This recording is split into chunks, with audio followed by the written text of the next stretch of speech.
How's it going, guys? NG Sensign here. Today I'm gonna be reacting to Rana Mango's second YouTube channel, known as Miss Mango Butt.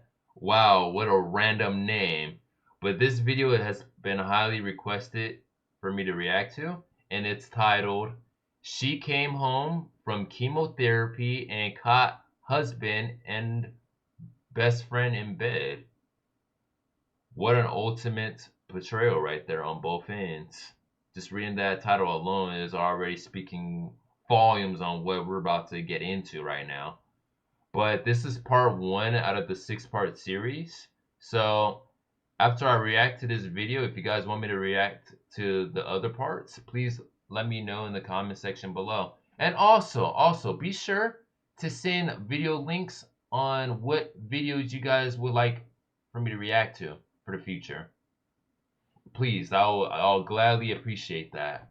And before I even get into this reaction, if you guys haven't already done so, be sure to follow my Twitch account, InGriffin9, as I do daily live streams here 24/7, and I also do reaction videos on here. So whenever you guys have free time, you guys want to watch me stream or play games or react to stuff, feel free to join me on here. Also, be sure to join my Discord community and follow my social media for sneak peeks of what's to come in the future. But without further ado, let's get into reacting to this 2-hour video, shall we? I will provide a link to this video in the description below, by the way, so if you guys want to watch the original video, you guys can go on over there and do so. Welcome to this week's Bacon and Mystery, Bacon and Murder episode, except it's not going to be a mystery month. I was thinking for the month of February because... Hold on, let me shrink this down.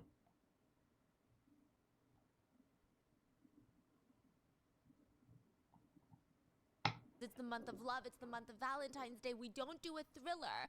I was thinking of doing a thriller where it's like husband kills a wife, wife kills a husband, something like that. But this one is kind of a thriller. The husband does kill the wife, but it gets really crazy. We are talking about the K-drama Marry.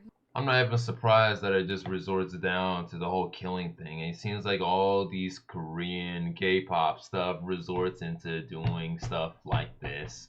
But yeah, I'm not going to say anything else. Let's continue watching this juicy content. My husband. This has probably been one of the most requested BAMs. Like, I think I've gotten DMs on Instagram, like multiple ones where it's like, hey, have you talked about Marry My Husband? Why aren't you talking about Marry My Husband? Have you at least seen it? Because it's all over TikTok. So if you guys don't know, Marry My Husband is a K-drama that was adapted from a webtoon. It's so good. I'm 3 episodes in. It's so good. So this is going to be part 1, but I'm going to have a Monday Bacon and Mystery. So this is like a retelling. Alright, gotcha. Entire month. That's going to be 4 of them, and we're going to finish the whole series together. So let's get into part 1. I'm just going to drop you into the center of it. It's not even finished yet, right? No. As of right, it's ongoing. It's ongoing. They're filming right now. Anyway, it all starts with Chi-won, but I'm going to call her Gia, okay? Now, Gia is sitting on the edge of her hospital bed. She's looking out this tiny, tiny window. The window's open, and she can feel the nice little breeze. She's in her patient gown. That was a nice looking tree I saw. She's got these big old spectacles. What are those, like sakura blossoms? She's got the biggest eyeglasses on. I don't know if her prescription is that bad. They take up her whole face. How old is Gia? You know, they say that she's like 38, but she looks like 23. Yeah, I was about to say, she looked like she could be in her 20s. There's no way she looked like she was in her 30s based off of that little glimpse right there. Well, wow. Yeah, so, I mean, the actress is beautiful. So the window's open. There's a nice breeze coming in. It's cherry blossom season, so all the trees have this like beautiful pink and white flower petals that are just falling around and flying about, and it's beautiful. But it's also really depressing because Gia is gonna die. She has been diagnosed with terminal cancer, and it's not looking good. The doctors have given her 6 to 12 months to live, and this is probably the last time that she's gonna see cherry blossom trees. That's sad. So she's sitting there, sadly, looking out the window when a flower petal starts drifting in through the window, and Gia is about to reach out and grab it with her open palm when a girl in a tight pencil skirt and red stiletto heels walks up and slams the window shut. Obviously, she's wearing a top as well, but she's dressed like a secretary. She leans down, grabs Gia's tiny, frail little face in her hands. Cold wind isn't good for you. My Gia, you're still so pretty. I'm not gonna forgive you if you leave me, so don't forget that you have me. You have to live a very long life with me. Got it? Thanks, Stacy. Dang, so demanding. But yeah, you know, that's typically how it goes. Anytime you're with somebody who you plan to marry, you're supposed to be with them to the very end.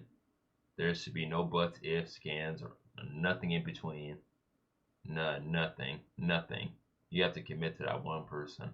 I got unlucky in my marriage, but at least I have you. Unless they bring absolute unhappiness and they're getting in the way of your peace and joy. If they're causing you unhappiness and they're draining your energy, that is when you should cut them off. Well, before you even do that, seek counseling to see if that will help both of y'all's relationship. But if that doesn't work and promises are continuously being broken and you have to constantly change yourself to your very core for this other person, yeah, you need to walk away. You need to just walk away. I made a video literally talking about this called Advice on Self-Respect and Boundaries. So after y'all are done reacting to this video, I'll provide a link to that in the description so y'all can go over there and watch it. But yeah, my bad. Let's continue watching this. Stacy sighs and pulls up a chair. Why would you say that? Michael's a great husband. Yeah, well, he's cheating on me. What? Yeah, he texted me, I love you and I miss you, and then he deleted it right away, and I'm sure it was sent by mistake. Don't get so sensitive. Stacy's phone buzzes and she glances at it. Do you want me to talk to him for you? Forget it. I don't even need him. I just need you. I only need you too, Gia. Let's only think good thoughts, okay, my other half? The nurse walks into the room. Miss Kang? Gia Kang? It's time to go to the transfusion room. Gia instinctively reaches for Stacy's hand, and she clearly looks terrified, defeated, and Stacy's trying her best to reassure her best friend, her other half. They've been friends since childhood, okay? They've been with each other through thick and thin, everything. Stacy's like, this time, the medicine is not gonna hurt at all. You're gonna get better once it's done. This is gonna be the last round of chemo, okay? Just don't give up. And you just see tears pooling in Stacy's eyes, and she's trying to smile and stay strong for Gia, and she gives her hand a squeeze and watches her walk off with the nurse. Gia gets hooked up to a machine and the chemotherapy starts, and she's obviously feeling very sensitive about her life. She doesn't know if this is gonna work. She might die, like right now. She might die sometime soon, and she's just reflecting on her life. A side note, I will say the opening episode was just so dark. Like, if you have anyone in your family that's sick, this is probably not a good show. Anyway, side note, she's super young and she's laying... I would imagine that, considering that it covers obviously some deep, heavy things about someone who deals with chemotherapy and cancer and all that. You know, I send my prayer to those out there that are experiencing a thing like this. There with all of these things hooked up to her body, and she's asking herself, I don't even remember the last time I was happy. So why do I miss it so much? I was given 6 to 12 months. They said that would be a miracle, but it feels pointless. And as Gia is about to drift off into sleep, her eyes start shutting ever so slightly, and she has a flashback to the biggest days of her life. Not the best, but like the most important days of her life, which is her wedding day. It looks like it's in some sort of reception hall. I mean, it's not grand, but it's intimate, it's pretty. And I will say Gia's choice of wedding dress is kind of out of place. It looks like the type of wedding dress that you would see in the 1950s. Not just in the modesty aspect, but just the design. It's got like this V-neck collar with poofy sleeves. She's wearing short gloves. It's just a little odd. But Gia looks happy. She's throwing the bouquet, and her best friend Stacy is there catching it, and her new husband Michael is putting his arm around her. You look so beautiful today. They hug and everybody starts cheering, and this middle-aged woman in a traditional Korean hanbok comes up to Gia, and we can assume that this is Michael's mom because that's what they usually wear, and she's all like rubbing the back of her hand on Gia's cheek. You look absolutely beautiful, Gia. I picked the perfect dress for you. She very obviously glances at the empty chairs on the bright side, so whoever Gia's parents are, they're not here at her wedding, and Michael's mom wants Gia to remember that. That's okay. You're part of our family now. You're my daughter. You poor thing. It's not your fault that you didn't receive proper household discipline, but it's okay. As your mother now, I can teach you. Is that a threat? What's going on? Yeah, What? so her idea of household discipline is sitting Gia. No, that has to be a threat. What was that? Oh nah. Oh nah. Down at the dinner table, slamming her hand on the table. What? Michael is the third generation of only sons in our family. 3 generations of sons. How dare you sever that? Michael is a loser, by the way. So... Wait. What is she yelling about? She's saying, you need to give me a son. You need to give me a kid. How dare you sever it? We have 3 generations of sons. You're not even going to give me a kid? Oh, Gia's deciding not to have a or child? She can't conceive. We don't know. I think Michael can't conceive. And Gia's not even fighting back. She looks defeated. She's got both of her hands in her lap like she's being told off by a teacher. And she's staring at her hands and she just says, I'm sorry. Michael walks out of the room into the dining room in his little PJs. He's on his phone. And you would think that he would stand up for his wife against his mom. Nope. He just plops down next to his mommy and continues scrolling on his phone while his mom is going in on Gia. I took in a worthless girl like you. Why can't you have kids? Do you even know how to do anything right? The mother-in-law gets up to slap Gia, and finally Michael steps in, grabs his mom's arm, but he's not even being like, Mom, what's wrong with you? He's being like, Mom, just put up with her. She's just, you know how she is. Oh, wow. Dude! Wow. This is so triggering. Oh, that's no doubt triggering. Over onto Gia's lap, the hot coffee. It's like no fucks given whatsoever. That's basically how he's carrying off himself. But even then, she can't That's scream or say horrible. anything. She's kind of like this little mouse that's scared of everyone and everything. Michael rules the house, even though it seems like he's an absolute freaking idiot. So the next flashback Gia has is of Michael proudly sitting there on his mom's dining table, showing her his laptop. And Gia, for the first time, is angry. What? You quit your job? Yeah, I'm gonna go into stocks. You remember Rogentel? Look, take a look for yourself. A few more trades and it's gonna change our lives. But I can't trade if I need to go to work. So I'm not gonna go to work. You get it? Michael, we have monthly loan payments, bills. We should have discussed this together. Yeah. Are you f***ing around with me right now? Why do I have to discuss anything with you? Huh? He runs over to the couch, plops down and throws his head onto his mummy's lap and he goes, Oma, do you think I'll do well? You think I'll hit it big in the stock world? And his mom is just in the back like, of course my son can do anything. Do you think there's actual humans like this? Yeah. No, there's no doubt. I've met at least like 3 Korean boys like this. I can say that I'm Korean, okay? And I only know 4. I'm just kidding. They're man-child. I'm just kidding, okay? Now it's up to Gia to hold down all the expenses and the bills. And she's working overtime at work. So she works at a company called UNK and she's in the marketing team. She's getting yelled at by her boss nonstop. His name is Manager Kim. He's balding. He's weird. Do you have f***ing issues at home? Does that matter? Does the world revolve around you? Everybody in this workplace has issues at home. This is why married women shouldn't work. Bringing your issues to the workplace. What are you doing? Are they just trauma dumping? Yeah, I think they really are. Because like I'm sitting there like pulling out my hair. And I've never really experienced this. So I don't know why I'm so traumatized. And he throws her proposal on the ground. 죄송합니다. So sorry. She drops to her knees and starts picking up the papers, but blood starts gushing out of her nose, and nothing is going right anywhere. Gia is overworked, overstressed. Nobody's helping her. She has no financial, emotional, mental support, nothing, even when she gets home to her unemployed husband. So in Korea, a lot of the apartments, they don't use key fobs. They don't use keys. They use keypads. So you lift it up, and you put in the passcode, and then you put it down, and then you can get in. The lock is broken, so it's just unlocked all day.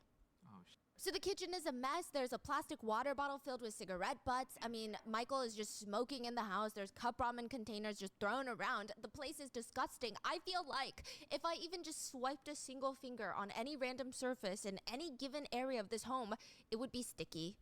And Michael is just sitting on the couch playing video games. You said you'd fix the lock today, Michael. Are you calling me f***ing lazy?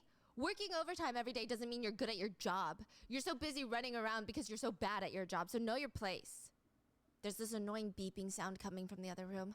Why didn't you just empty the washing machine? I put it in for the clothes, and now I have to... When you hear it, you can just throw it into the dryer. Michael throws his controller onto the coffee table, breaking a glass cup. Yeah! What is this problem? Like, do people actually behave like this over in Korea? I mean, I know it's not just only out there, because there's people all across the globe that has issues, like, mentally. But is it normal for them to behave and act like this? Like, what the hell is going on? What am I hearing? All day. I just sat down. And he storms off into his room and slams the door shut. Like a little kid with a tantrum. And it's really painful. The doctor tells her it's stage 4 gastric cancer. Oh, it's not looking good. Jesus. Gia goes home to tell her husband and her mother-in-law what happened at the doctor's office, and the mother-in-law starts crying. You poor thing. I could imagine. She's staring at her son. My poor son! Why did you have to marry her of all people? This is why you have to pick people carefully. Michael's sitting there, arms crossed, pouting, basically. This is a good luck. Mom, if Gia has cancer, who's gonna make my meals? That is the first question you ask after someone you know and supposedly love gets diagnosed with chemotherapy? The first thing you ask is, oh, well, who's gonna make my food? Really? Really? Stupid, naive boy. Don't even worry about that. Technology is advanced these days. People need to work to overcome illness. That's crazy. They need to have some purpose fueling their lives. She turns to Gia. Isn't that right, Gia? And don't think about telling your company. Work until you can. Don't think about acting all emotional just because you're sick. I'm sick this, I'm sick that. I don't want to hear it. So they're just like pure evil, not even like a single % of niceness. Like, he acts like a child. He's pure evil, but as an adult, he acts like a child. So there will be times where... Like I said, he's a grown man-child. That is the best way to describe him. There's a lot of men that act like this. Still. There's men that are in their 30s, their 40s, their 50s, their 60s. They're old, but they got the mentality of a fucking 10-year-old. It is just crazy. It's insane. He shows like aegyo. You would think that they would have matured piss me off even more. around the age of 25 because, that's typically the age where they say that your mind is fully developed. But it all depends on how they raised them, how they grew up and everything like that. Like that all like it comes in place. It also defines someone's upbringing based on how they were raised. If they were raised to be like abusive, and if they grew up in an abusive household, there's going to be a likely chance that they're going to abuse others. They're not going to break the whole family curse of preventing the trauma onto the next generation. They're just going to keep it going because they feel like, oh, since I was raised and treated like crap, I'm gonna make it to where you guys have to experience what I had to suffer. There's a lot of people with that mentality, and we need to do better. We as a society got to do better and change that. If you've experienced any form of trauma, it's advised for you to seek help. And once you get the help that you need, change yourself. So once you decide to have a family, make sure that your children or loved one doesn't have to experience the same fate that you had to experience. That's the message I'm basically trying to say. To the wife or to the mom? To whoever he needs something from. Yeah, I think that he used to show aegyo to the wife, but not anymore because he feels like he's abused her enough that she's not gonna leave. So Michael's like, can't they just cut it out, mommy? Literally, okay? And then Nightmare Mother-in-law is like, it'll be fine. Can't they just cut it out, mommy? Cancer is no big deal nowadays. Gia wakes up from her nightmare, but it's not a nightmare because it's literally her life. And she's in the hospital bed, finished with this round of chemo. And she starts slowly making her way to the room with an IV in her. And one of the older nurses is like, psst, Gia, don't worry about your husband's affair. You're better off without him, you know? When you get older, husbands, they just slow you down. Don't worry about bad things. Your body's still not doing well. Besides, you have other people in your life. Like the pretty girl, the best friend. She's so sweet, pleasant. Yeah, I guess you're right. Yeah, she's really nice. She was like my everything. Yeah, she's a good worker too. She's a manager at UNK. It's the company that I worked for before. To be honest, I felt like I was always lacking a lot of things, but Stacy was the only one that stayed by my side, even during all of that. I mean, she always has been, and she always will. But we see, driving out of the hospital in a red Mini Cooper convertible is Stacy. And tell me why, if my bestie is dying, I'm not gonna be driving top down, putting my hand out to feel the air. I don't know. I'm just saying that's just the vibe. She's enjoying her day a little too much. And then she parks at an apartment building, takes lipstick out of her pink Chanel bag, applies it, steps out in her red stilettos, undoes her hair, walks into an apartment, honey! And she throws herself onto a man and they start making out and ripping each other's clothes off. And that man is Michael! What? Can I just tell you, during this scene, I felt uncontrollable rage against you. Like, you have never, I'm not sick, you have never once cheated, but I'm like, I'm just mad at you today. Like, Hey, you never know, right? what? But my question is, Yeah. why is the best friend going for the loser husband? She has this thing where she's obsessed with anything her best friend has. She's in like constant competition with her best friend. Oh, don't we all know someone that is like that? We all may have that one friend or close person that we know that just feels the need to always compete with you at everything that you are trying to do and accomplish. There's always that one egotistical person that just likes to compete. They have to always have an edge or try to be better than you at something. Can't speak for everyone, but I'm pretty sure whoever's watching, you guys know what I'm talking about. If Michael was not her best friend's boyfriend, I don't think she'd care. But the main character doesn't. But in all honesty, I think everyone does in fact need a rival because it helps push you above your limits and it makes you chase after what you should chase after. Without no motivation or anybody to keep you going, most people will end up losing their determination to want to reach out their goals because there's no competition involved. You always need competition in order to want to grow and change things, from what I've learned, though. So I'll give those people the benefit of the doubt in that regard.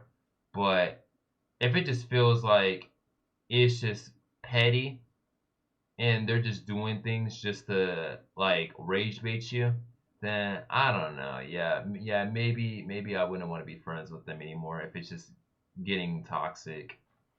No, Gia doesn't know. But like I said, I can't speak for everyone. She understood, but she accepted it as her best friend's fault. She always felt like her best friend was too good to be her friend.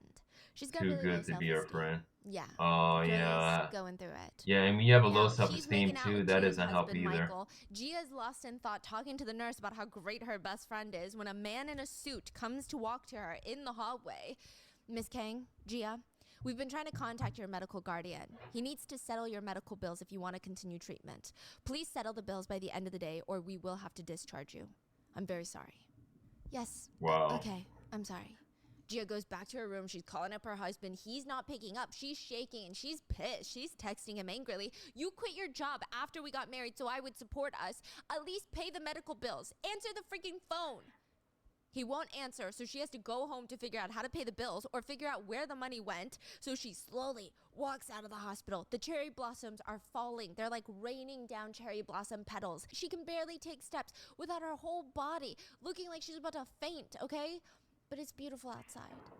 She gets into the first taxi she sees, and the driver stares at her in the rearview mirror. It's a middle-aged man with a cute rural accent, like a Busan accent. My goodness, you look really sick. But you're gonna get better soon. Spring's coming. I'm not gonna get better. I'm dying. Stop it. You can't say things like that, you know? You can't think like that. The doctors told me. It's true.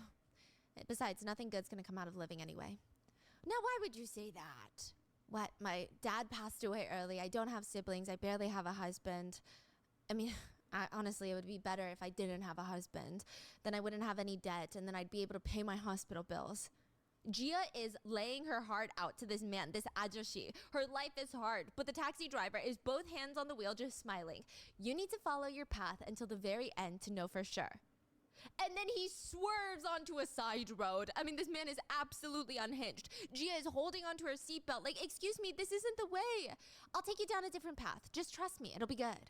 He takes her down this one-lane stone tunnel that she's never seen before. And suddenly when they get out, there's even more cherry blossom trees. It's beautiful. I mean, it's pouring, raining, cherry blossoms, trees.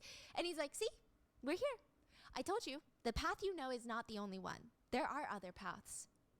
So deep. Gia tries to pay the driver her last $10, and she gets out. The driver rolls down the window. Excuse me, ma'am. This is my last day as a taxi driver. Here, take it. Think of it as an allowance from your dad. You'll gain energy in no time. You'll be running around making big money, and you'll meet someone who would die for you, and you'll have a good life. It's okay, sir. You don't have to do any of that. All the cherry blossoms start rustling and they start raining down on her. The driver is smiling, still holding out the $10. Come on now, take it. You're hurting an ajoshi's arm.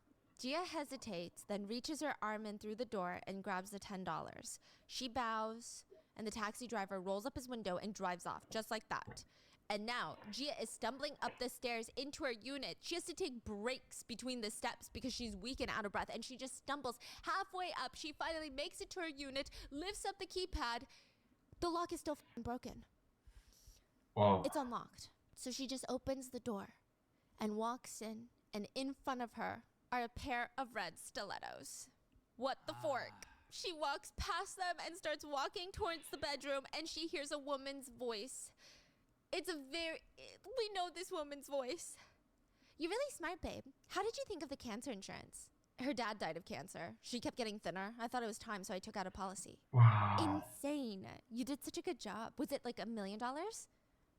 Gia walks closer and closer to the bedroom. The door is open, and we both know who's in the bed right now. Stacy and Michael, after a badonkadonk session, are in bed cuddling. Badonkadonk session. Like, yeah, if she dies, I already got the diagnostic insurance and bought you that Chanel bag. I put the rest in stocks to buy you an even better bag. You're so sweet. Let's buy a house when Gia dies. That sounds incredible, honestly.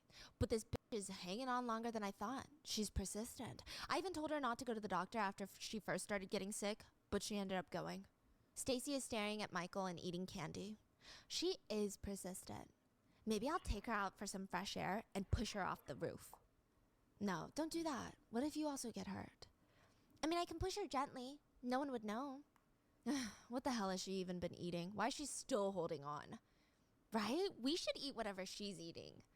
Gia is not even crying at this point. She knew her husband was cheating on her, but not with her best friend, her childhood best friend, the only person that she's ever known and trusted in her life like that. Her other half. Her other half. The only reason she wanted to keep living was for her best friend. Gia's backing up in shock, and she sees on the kitchen table a picture of her dad with her when she was young, when he was still alive. And there's food stains all over it. It looks like they used it as a fucking coaster.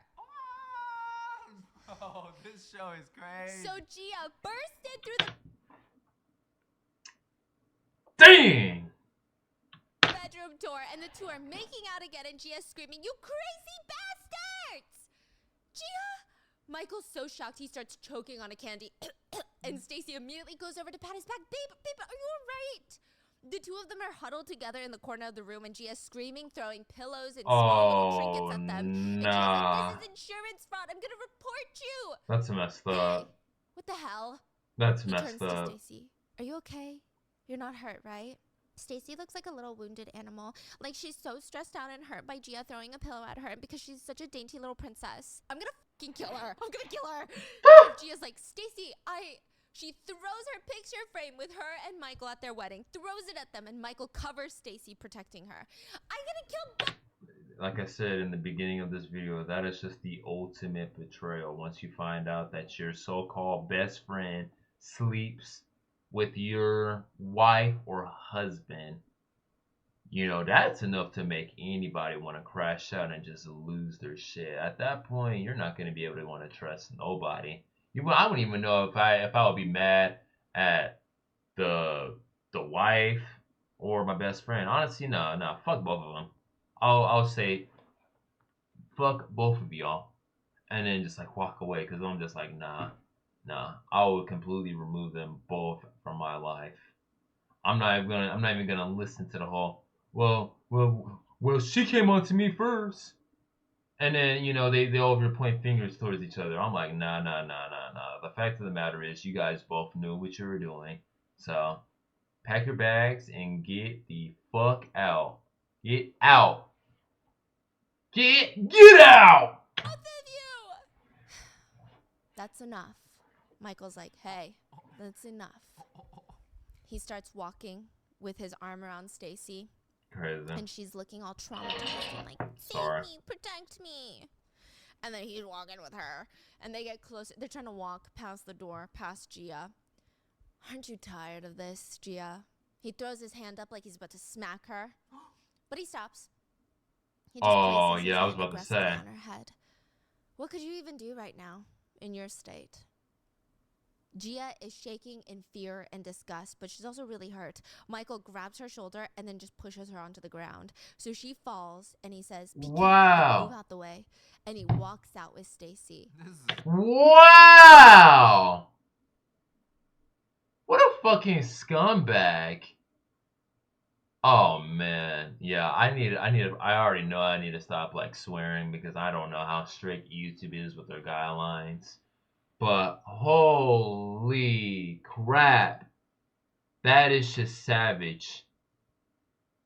That is just borderline savage and cruel to do that to somebody who is sick. And you're just gonna toss them away like they're trash. Shame on you. Shame on you for doing that. Out of this world. Gia crawls out, grabs a tin of candies, the ones that they were eating, like a plastic jar of candies, throws it at Michael's back, and the candies all fall out. And Gia's still on the ground. Michael looks like he's about to beat his dying wife up. Like, honestly, I was getting angry. That's just horrible, okay? man. He looks like he's not afraid to kill her. But Stacy stops him. Wait! She walks up to Gia, crouches down on the floor, gets on her knees. Gia, I'm really sorry. You're sorry? No, you're not. I'm sorry. No, you're not. But You are not there's sorry. nothing I can do about it now. She looks up at Gia, and Stacy's crying. She's crying. Wow. But the living should go on living. You were gonna die anyway. Why do you only ever think about yourself?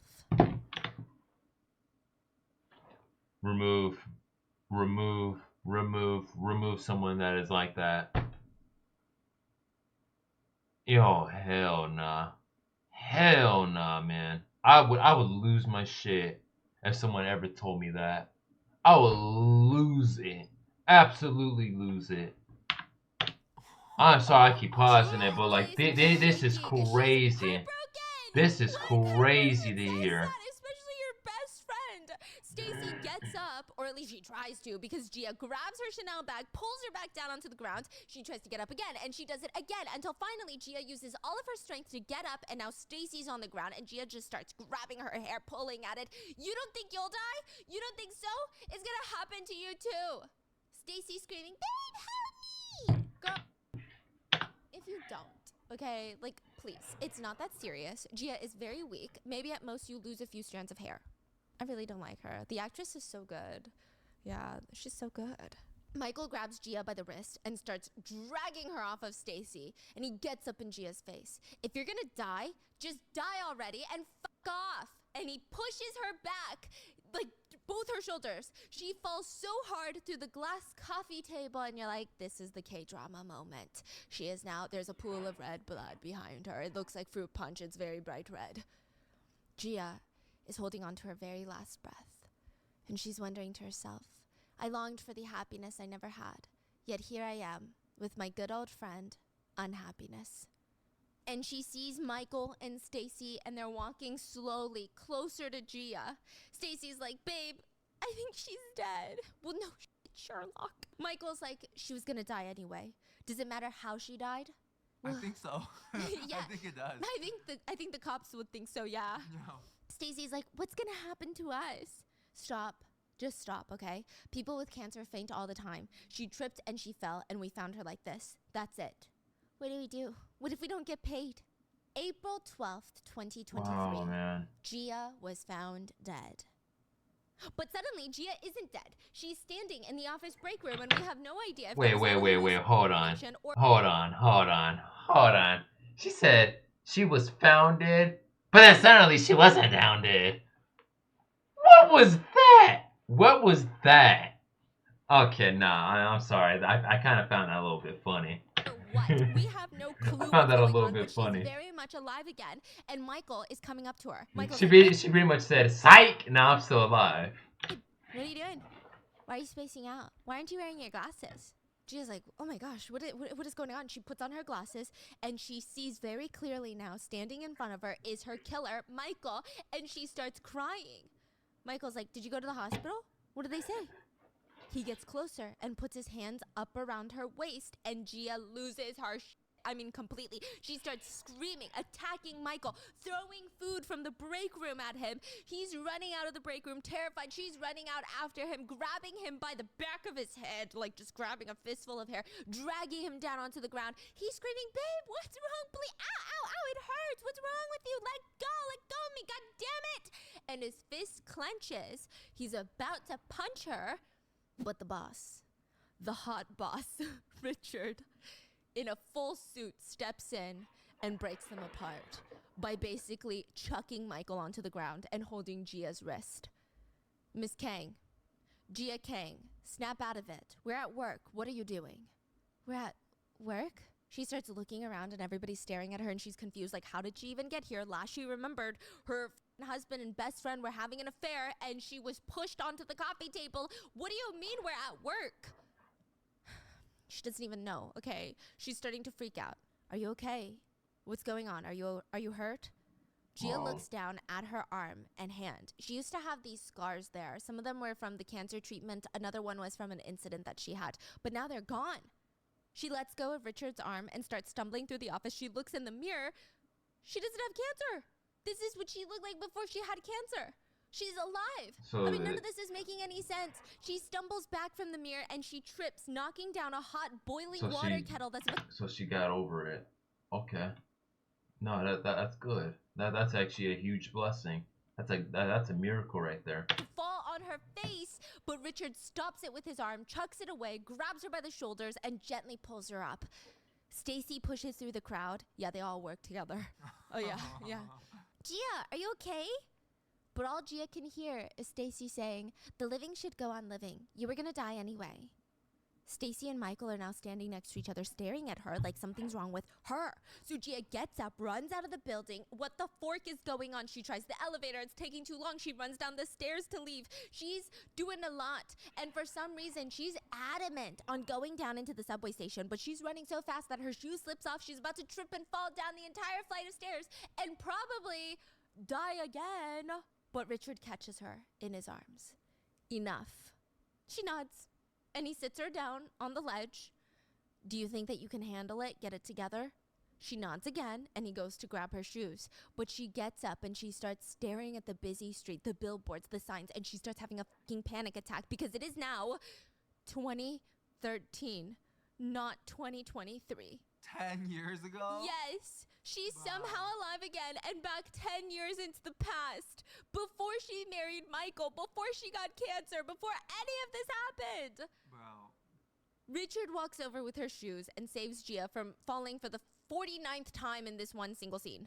Crazy. What happened? Where are we? About 200 yards from the company building, you were sprinting out of there. As for what happened, I should ask you the same. What's going on?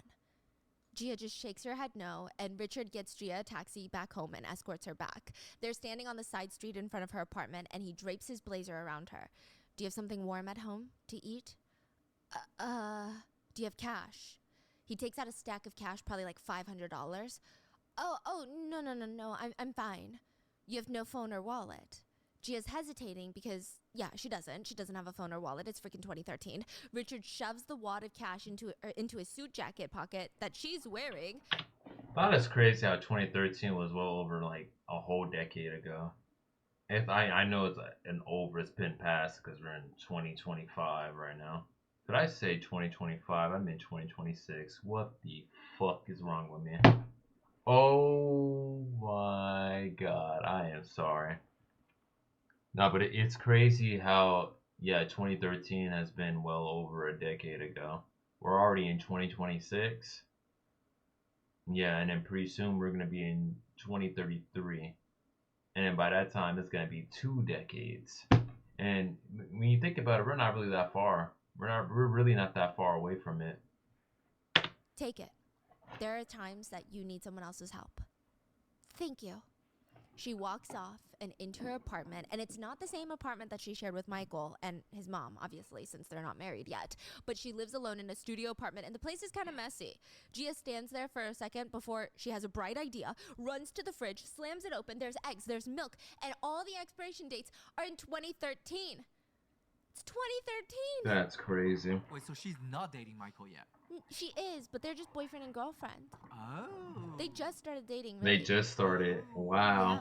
She slams the fridge door shut and the bell rings. She goes to the intercom and she can see Richard, the boss. He's outside holding a black plastic bag. She unlocks the door, goes to the gate, but now he's gone. The bag is just left on the gate. Fresh fruit, vegetables, coffee, warm coffee, a cup ramen, and she goes to town on that cup ramen and she starts talking to herself because at this point, I mean, listen, she could do anything. Like, if she's going 10 years back, I give her a mental health pass. She could be talking to the people in the walls and I would indulge her. Okay, let's sort this out. Is this a dream? And if it is a dream, which one is the dream? Am I dreaming right now, or am I dreaming my death in 2023? No, 2023 wasn't a dream. I couldn't have dreamt it because I remember General Manager Richard. He's the general manager now, but in 2021, he was promoted to be the CEO of the entire company. No one knows it yet in the office, but he's secretly the company founder's grandson. His succession process is going to begin in a few years. The fact that I know that, does that mean I traveled back in time? Gia's so confused. But the Richard seems like he's interested in her too. Yeah. Gia's so confused. She goes back into the suit jacket pocket and grabs the wad of $50 bills, because that's the highest bill. They don't have a $100 bill in Korea. $50 bills that Richard gave her, and pulls them out. And also the $10 bill that the taxi driver gave back to her is there, but that was in 2023 when she died. What? She flattens out the $10 bill, and she remembers the taxi driver saying, think of it as an allowance from your father. She opens up the $10 bill, and there's a tiny heart drawn in the corner. And she has a quick memory. Her dad was drawing a heart on a $10 bill, and she used to scold him. Dad, you can't draw on money like that. This is not a drawing, Gia. It's love. For us, it's love. For the government, I think it's illegal. Fine, don't worry, Gia. I'm gonna listen to you. I always do everything you want. I'm your dad. And in that moment, Gia realizes that the taxi driver in 2023 was her dead dad, who sent her back in time to have a second chance so she wouldn't be miserable. What are you saying? The dad came back alive? No, it's like it's a webtoon. Oh, okay, It was magic. Yeah, because I'm not gonna lie, I was a little bit confused too on what she said at first until I'm like, you know, hold on, It was magic. She remembers her dad telling her, I would do everything for you, Gia. I'd do it all. And she starts sobbing, just full on breaking down. And she's crying, Dad, you should have told me. You should have told me it was you. But right when she's breaking down, realizing what happened, she hears someone entering in the passcode to her apartment. The door unlocks. She runs to the door, and in front of her face, standing there, is her killer, Michael. Why is your face so bloated? Come on, let's go get dinner. Gia goes out to eat with Michael. They're sitting at one of those street food That's stalls, and crazy. Gia's phone is just blowing up. Stacy is texting her nonstop. Gia, what's going on? I've been calling you all day, and you've been ignoring my calls. I'm getting worried about you. I'm coming over right now. Gia bites her lip and starts texting back. No, don't come. I just wasn't feeling well, and I'm with Michael right now. Michael comes back from the restroom and sits down on the plastic stool, and he starts pouring himself a shot of soju. And Gia's thinking, you need soju? Bitch, I need soju. She grabs the soju bottle, and Michael stops her. Hey, don't be like that. I know you have a lot on your mind, okay? And I personally don't get it, but a lot of women say it happened, so fine, I guess I get it. But you're making it too obvious at work. You're making me look really bad. Speak so I can understand, dude. I don't know what you're saying. Michael takes a shot of soju. When did it happen? We haven't done it in a while. Why? Are you pregnant? Are you sure it's mine? What? Are you sure it's mine? And Gia's like, oh, shit. I remember. I couldn't stomach anything, so I thought I was pregnant. It was gastritis from stress. Was that the start of the gastric cancer? It wasn't enough that he stressed me out until I died. He also had an affair with my friend. This little head. And Michael's like, hey, Gia. I'm kidding. I know you would never do that with another man. Listen, don't take this the wrong way. But you're not young anymore. If you take a step back from work now, it's going to be a huge blow to your career. And I know you love work. You don't want to become some old stay-at-home lady. Having a baby now is like clipping the wings off of a free bird. So he's been a red flag since like the day he was born. And Gia's thinking in her head, if I didn't know A you only huge wanted one. me to keep my job so that you can quit yours and leech off of me, I might believe you. Michael's like, so I pray and forbid that none of y'all, and I repeat, none of y'all who is watching this video ever has to endure a partner like that is as fucked up and cruel like that dude is. Seriously. God forbid that. As well as a woman that treats you like that as well. Yeah, nah. It goes both ways. termination. And as for the termination fee, fine, I'll pay half. I'll pay half. Half? You'll pay half? If you're gonna do it anyway, do it quickly for your body. Also, I don't think I'm ready for kids. Nothing good can come from it. Gia smirks and takes a shot of soju. I'm not pregnant. It's gastritis.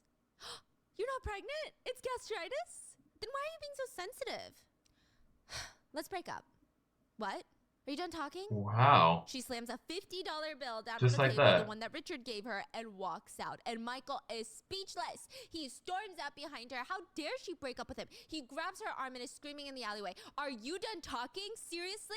I tried to be fucking understanding when you're acting crazy today, and you want to break up with me? She's like, let go of me. He slams her up against the building. Her glasses fall off, and he's holding her shoulders down. Did I say something wrong? Why are you being so hysterical? Are you crazy? Gia's thinking to herself, I forgot that Michael doesn't care if I die, but he cannot stand the idea of breaking up.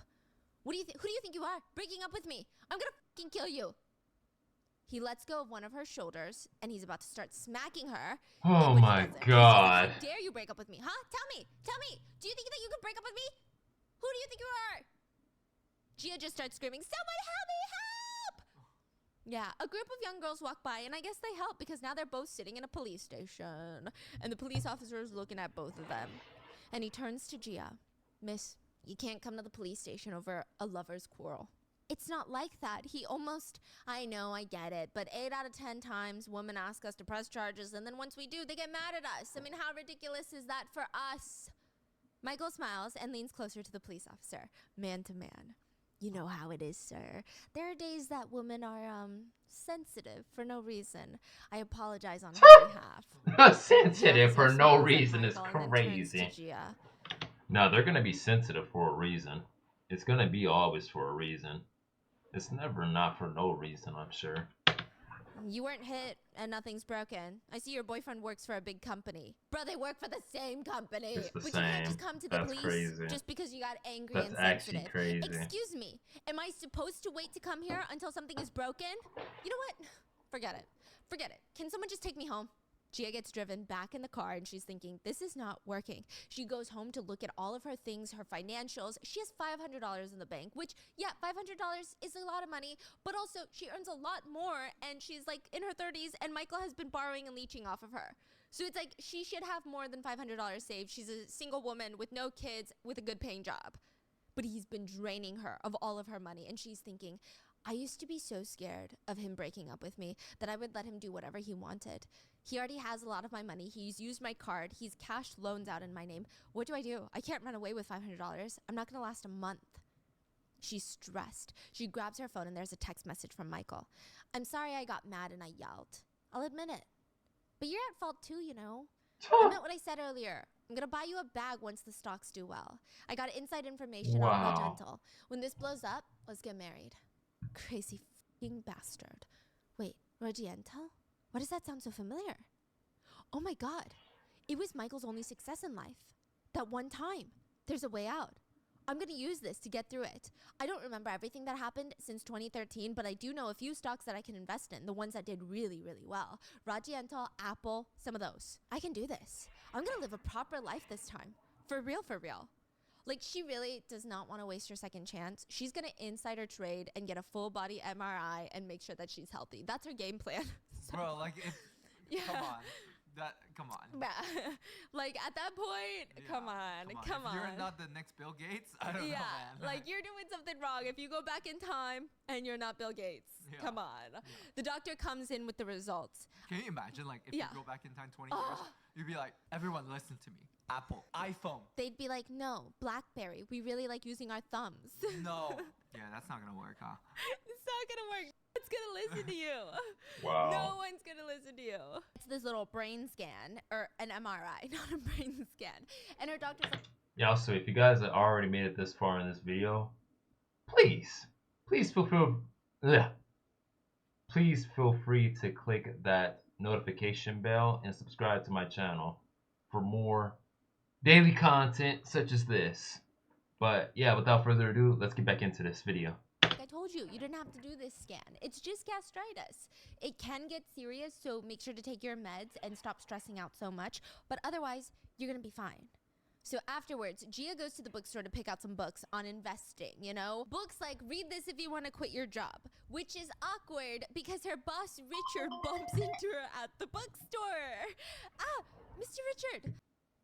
Okay, retiring with stocks isn't a crime. Will you die as a salaryman? Read this if you want to quit your job. Do you plan on quitting your job, Miss Kang? No. Gia's trying to come up with a good response, but she looks at his crossed arms, and there is this scar on his wrist, Richard's wrist, from when he knocked away that pot of boiling water to protect her. Wait, did you get hurt yesterday? I'm so sorry. I was so out of it, I didn't even notice. Buy me a meal if you're sorry. I like kukbap. So kukbap is like rice submerged in soup, if I'm not mistaken. It's supposed to be Yeah, I was very, like, what very is good, that? very, very cheap. Never heard of really that homey before. food. But he takes her to like a Michelin star restaurant where they have warm hand towels in the beginning before they serve you kukbap. Wait, is he hitting on her? I don't know. You tell me. You think he's flirting or not? Is the vibe like, but she's dating someone Yeah. in the office. It's a little weird. And the boss is like, I like what I like. He said, I like what I like. You want to date an intern or you want to date the big boss, the big daddy?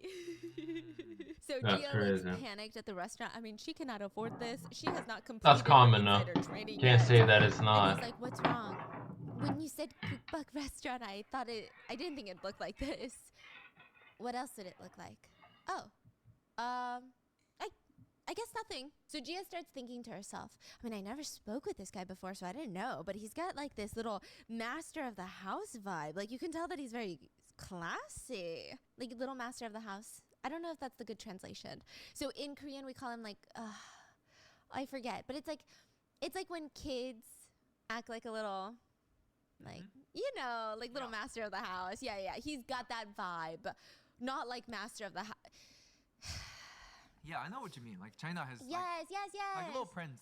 Yes, like Little Prince of the House vibes. Yeah. Yes, exactly. Okay, now the first round of food comes out, and Richard ushers for her to like eat. He grabs a spoonful of soup and he starts blowing on it because it's hot, but it steams up his eyeglasses. So what does he do? He whips them off. And Gia is staring at him, entranced because he is so hot. And he looks up at her and he goes, how is it? A lot better than I thought. And Richard looks down at her untouched food. You haven't even tried it yet. What are you referring to? Ah! Oh, I I meant the food. And she rushes to shove a spoonful of soup in her mouth. Oh my god, the cover up is crazy. But it burns her tongue, and Richard pours her a glass of water and quickly hands her a napkin, and she's thinking, what the fork is going on? Has he always been like this? He's more handsome and considerate than I ever remembered. Thank you for yesterday, for taking me home and buying me the cup ramen and the tea. You're different today. Oh, I am?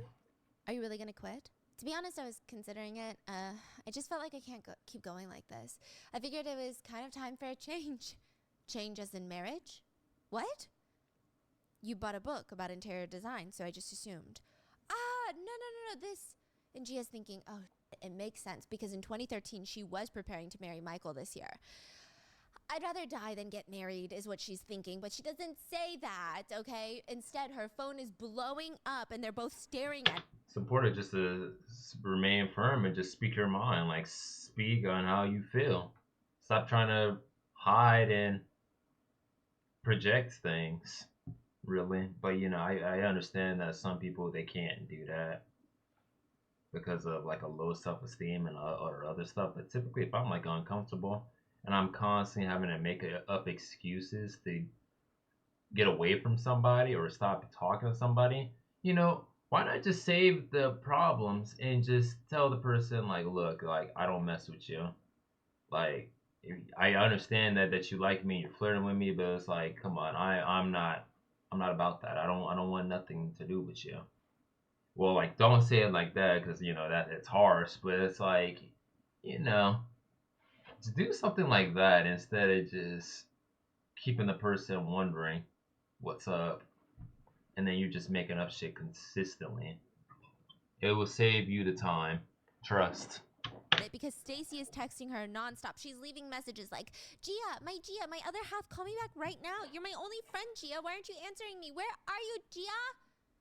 Gia tries to ignore her phone, but she sees Richard's scar from the boiling water. She leans over the table, grabs his arm. Her eyes are wide. It is just like the scar that she had in 2023 on her arm. The same shape. It's like a crescent moon burn shape. What does that mean? Exactly. And she looks up, and Richard is staring at her. Oh, I'm so sorry, sir. The scar just looked very painful. Oh, no, it's fine. But if you're done, we should head out. When they get outside, Richard starts talking. Thank you for the meal, Gia. This makes us even, I would say. Also, I would like to say that you are a very talented person. Getting married and starting a family is nice.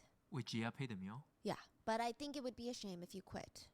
And I'm saying that as your boss. Gia smiles and thanks him, and both of them start walking off in separate directions, and Gia's thinking, I used to be scared of that guy because he was always frowning, but he's a pretty decent person, you know? How did he know that I was talented? I feel like I forgot that I had some talent. I forgot that I was good at my job. I wanted to do a lot of things at work, things I had to give up because getting married and because I didn't want to outshine Michael, but now I remember. So she's inspired. She's ready to get to fucking work for Daddy Richard, but also insider trading. So she shows up at work the next day. Michael is standing there angrily looking at his unanswered text messages to Gia. Damn it, she's really starting to piss me off. Gia takes the stairs instead to avoid him, and when she gets to them, they're all sitting in the same cubicles. Okay, so Michael is like diagonal from her to the left, and then diagonal from her to the right is fucking Stacy. Bruh. Wow. Now, Michael and Stacy are both trying to talk to Gia because she's been ignoring the fork out of both of them. But manager Kim, their direct manager, storms in. Get to work, chop, chop, everybody. It's been 10 minutes since start time. What the f are you guys doing just sitting there? So Stacy sneaks up under Gia's desk, and she's squatting next to Gia. Gia, you never called me last night. What were you doing? Last night? Oh, I was just watching TV. I lost track of time. I got caught up in this show. It was about this woman who had late-stage cancer, and she caught her husband and her best friend in bed. Really? Dang. That's crazy. It is, isn't it? I think the friend is worse than the husband. So gross. How could she do that to her best friend? Right? Well, the woman was going to die anyway, so she probably thought it was okay. Ugh, no. Stacy leans her head on Gia's lap. You can have everything when I die.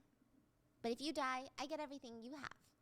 Oh, shoot. Gia's trying to act Wow. like terrified because Stacy murdered her. Okay. But the manager, Kim, calls her to his desk, and she pushes Stacy's head off. Manager Kim is flipping through her proposal. So she works in marketing. Miss Kang, when are you going to get your touch back? You don't like my proposal, sir? Is it that bad? Bad? That would be saying it nicely. This just sucks. It sucks. My idea was a meal kit proposal for single households. This is what Gia's saying, okay? Manager Kim initially turned it down, but later what she remembers from the past is that Stacy asked if she could use the idea, the same proposal. She said, hey Gia, I want to change up your proposal and try proposing it again. But she submitted it without changing a single freaking word, and Manager Kim loved it. And that got Stacy promoted to a full-time employee, and later she gets promoted to a manager. So manager likes Stacy. Yeah, because she dresses like very, cute, and she plays the game, but Gia dresses in baggy clothes, does not play the game. And Manager Kim is like, does this make sense to you? Single household meal kit? Why would someone alone even cook? Add water to a pot and boil it. How f***ing bothersome. And the green onions are vacuum sealed? Geez, freeze-dried squid? Opening all these packages is gonna take the whole freaking day. Doesn't make sense to you? The development team will be like, why don't they just do it themselves? Are you listening, Miss Kim? You'll think, right? You'll think. Sir, could you tell me what the proposal is lacking so I can edit it? That's the problem with you women. They're so dependent. You need to figure it out yourself. Also, try to be considerate of others when you come to work. Why are you dressed like that? You dress like you're already married. How are men supposed to interpret that? This is why our country should make military service mandatory for women, too. At least Miss Yang over there is married. That's why she dresses like that. What's your excuse? Wait, what's going on? So she's dressing in, like, trousers and a dress shirt with, like, an oversized vest on top. And he's like, you're dressing ugly. He wants them to wear pencil skirts if they're not married. That is so pervertive. But it doesn't even surprise me considering on what the history out there is like. There's a lot of like sick people that are they're perverts in Korea. It's just That's just from what I It's heard. just I a don't know how lawsuit. true Yeah, it is. yeah, it's just, I don't know what to say. It's just a lawsuit, yeah. What? Meanwhile, in But the that's back, crazy. Stacey Any is single spritzing woman needs to perfume while wear her a best friend's getting skirt. ripped in two. Something So there's that. revealing. Gia goes to the break room to copy some papers, and she sees a cup of coffee that's about to spill over on the ledge. And she remembers 10 years ago in the same situation, she jumped to grab the coffee. It hit her leg, resulting in a serious, nasty bruise. This time, she knows what to expect. So she avoids injuring her leg by high jumping over the cardboard boxes, and she catches the coffee. And she's like, I just changed history. But 2 seconds later, she gets hit by a trolley in the hallway and realizes that she can't avoid getting hurt in the same spot too. So what does that mean? What does that mean? She tried to avoid getting hurt, but she couldn't. Does that mean she's still gonna get murdered in 10 years? No. She can't be thinking about that right now. Side note, apparently the scar on her arm was not from her cancer treatments. It was from her burning herself with water. The same scar that is now on Richard, but she doesn't have that scar anymore. So it's weird. Gia's going back to her seat in the office, and she's thinking about all of this. It almost seems like fate is inevitable, but it's not tied to a person. So instead of she getting cancer, someone else could. Instead of her getting the scar from boiling water, right. Richard got it. Wow. So Gia goes back to her seat in the office and gets a message from Michael. Pictures that he sold his Rogiental stock. That's crazy. You sold Rogiental? I don't even know what to say. I sold my stocks to pay you back. That's how much you mean to me. But don't worry, I still have TKU technology. If they do well, it's going to be huge for me, so I have no regrets about selling Rogiental. Just remember, I sold very incredible stocks for you. But Gia remembers that TKU technology is going to get exposed several years later for a whole bunch of fraud, for not paying employees. The stock eventually gets delisted. So Michael now has horrible stock, but Gia bought up all the Rogiental she could afford, and she's not going to say anything about it. This is interesting. Originally in 2013, he did not sell Rogiental. Remember, that's his only success in life. So does that mean everything must go somewhere? The water burn mark, the stocks. Because she bought Rogiental, Michael sold it. The universe needs balance, which means what's going to happen is bound to happen. Even if it doesn't happen to her, it just has to happen to someone. To someone. Ooh. Wow. Gia finishes up her work and goes to the elevator where Stacy catches up with her. How's your injury? Gia's lost in thought about the balance of the universe and whatnot, and she turns to Stacy. Stacy, I have some trash to throw away. Will you do it for me? What are you talking about? Please, you're my other half. Fine. Okay. But in return, you have to hang out with me this weekend. I found a yummy barbecue restaurant. It's called 고살절. You want to come? Yeah, let's do it. As long as you throw out my trash. Gia watches Stacy run over to Michael and start flirting with him during the meeting. And inside her head, she's thinking, you've been coveting my trash. You've been jealous of my trash. Well then, you take it out. Gia realizes that someone needs to steal her fate in order for her not to die. Someone needs to take her place and marry Michael.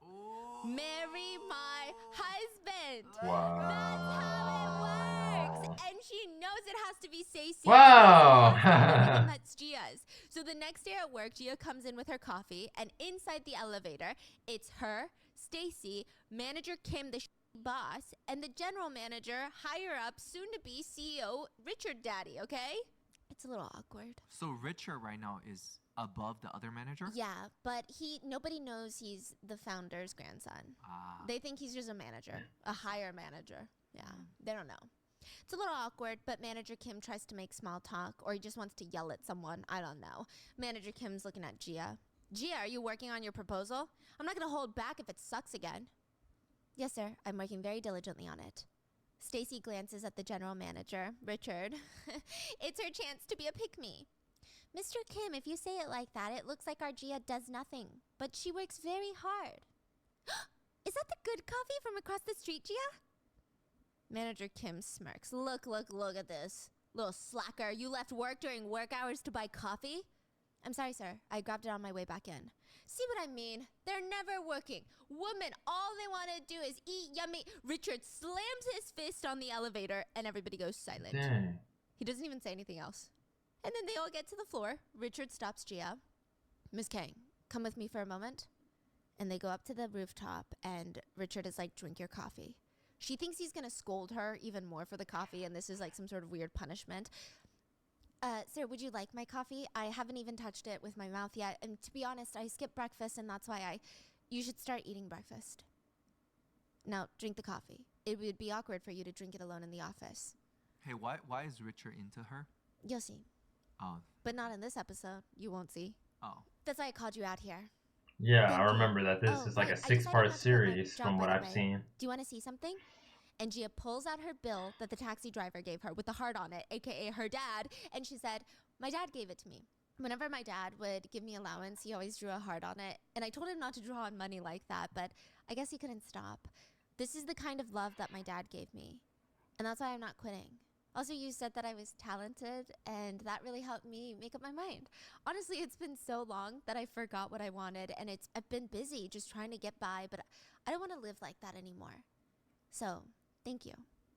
Richard smiles, and she says, did you just smile? It's my first time seeing you smile. By any chance, Gia, do you have plans this weekend? And at this very moment, Stacy runs onto the rooftop to ruin everything. I already made plans with Gia this weekend. She comes over and loops her arm around Gia. What? You already forgot, Gia? I booked a table at 고살정. It's a great barbecue restaurant. Richard looks very serious. 고살정? Yes. Do you know of the place? I've heard of it. Okay then. And Richard walks off. And Stacy tries to convince Gia to take her to the yummy coffee spot, but she's like, sorry, I'm very busy right now. And Stacy's really pissed off because Gia always does what Stacy wants. So Stacy's alone in the elevator talking to herself, and she's saying, Gia, this is no longer fun. I saved you from working this weekend, and you can't even have coffee with me? I hate this. Dang. Meanwhile, inside Richard Daddy's office, he's looking up Gia's employee file, and her records show that she went to Taeha High School in Busan. He picks up the phone and calls somebody. Hi, is this 고살정? I wanted to confirm a reservation for this weekend. Busan Taeha High School reunion at 6? Oh, it's at 5:30 p.m. Okay, thank you. Now, wait a freaking minute. How does he know? How does he know that the boiling water was gonna fall on her? How does he know that there's a high school reunion at the barbecue spot? How does he know? So he found out that she's going to this restaurant this weekend. But at the same time, he knows there's a reunion going on in the same place. Yeah. Huh. Okay. How does he know? Then Richard makes That another call to his assistant. That does make you wonder, though, doesn't it? That does really make you wonder. How does he know, in fact? Hey, Dongseok, can you find someone for me? He hangs up when Gia walks in through the door and she's got a box of painkillers in her hand. Your scar must really hurt. I heard if you feel even a little bit of pain, you should take painkillers preemptively. Did you take some? Your What? injury must hurt too, on your knee. I think you need this more than I do. Thank you, but I'm okay. Don't worry about it. Richard takes the box and splits them in half. Okay, El Chapo. Okay, and he gives her half the painkillers. They're over the counter, okay? I'm glad you prepared, but you need to take care of yourself first. He hands her the other half, and she walks out. And guess who's watching this all through the glass window? Michael, who angrily texts Gia to meet him in the storage room now. She starts walking to the storage room, and Michael grabs her arm and drags her in. And in the storage room, he's like, "Did you dump me for Richard?" What? He's young. He's the general manager. He's hot. So you think he's got the power, huh? That's what you think, right? But you only know half the story, you sneaky little temptress. Oh my I told you, for men, you need to look at their looks and their sense. Why are you smirking? Why are you laughing? What? You got something going on with him? Gia apologizes in her head to Richard because she's about to throw him under the bus. She's got a plan. Gia needs to be back with Michael. Stacy needs to steal her fate, but Stacy only wants what Gia has. So if Gia is not with Michael, Stacy will not steal her fate. Because Richard asked me to bring him a Band-Aid? He asked you for a Band-Aid? They're crazy old Band-Aid. fart. How could he do that to someone who's obviously hurt? How sadistic. I'm not gonna stand for this. Michael starts storming out. I don't know what he thinks he's gonna do, but Gia stops him. Michael, I asked to break up because our relationship just wasn't the same as it used to be. She starts shaking her shoulders back and forth. I don't know. I don't want to talk about it. She's like trying to gag, okay? What do you mean? What is it? Were you upset because you thought I wasn't into you anymore? I want a relationship that everyone's envious of. I wish you were someone that I could be proud of and any woman would want to steal. What? Who cares what other people think? Our feelings are what matter. Gia, I thought you were being silly, but I was wrong. Bro. What? You know, I actually know some women that think like that, and they want relationships exactly like that. But to any women out there that's watching this, anybody, do you have the same mindset as that girl? Would you want a man where a lot of like women would chase after? Like, answer that. Like, genuinely answer that question in the comments below, because I'm curious. I'm really curious.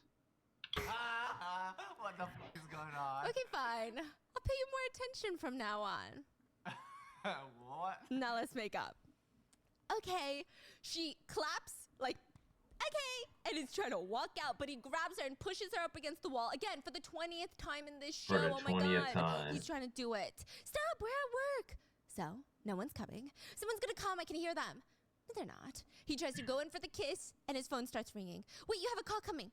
Oh, it's just my mom reminding me to take my meds. Ignore it. He goes in for a kiss, but luckily for Gia, Mrs. Yang, the other married employee, remember? She was actually supposed to be manager, but manager Kim, the evil guy, stole her promotion. She walks in, Michael runs out, and Gia is left there holding a wrench. Yeah, she was gonna whack him if nobody came in.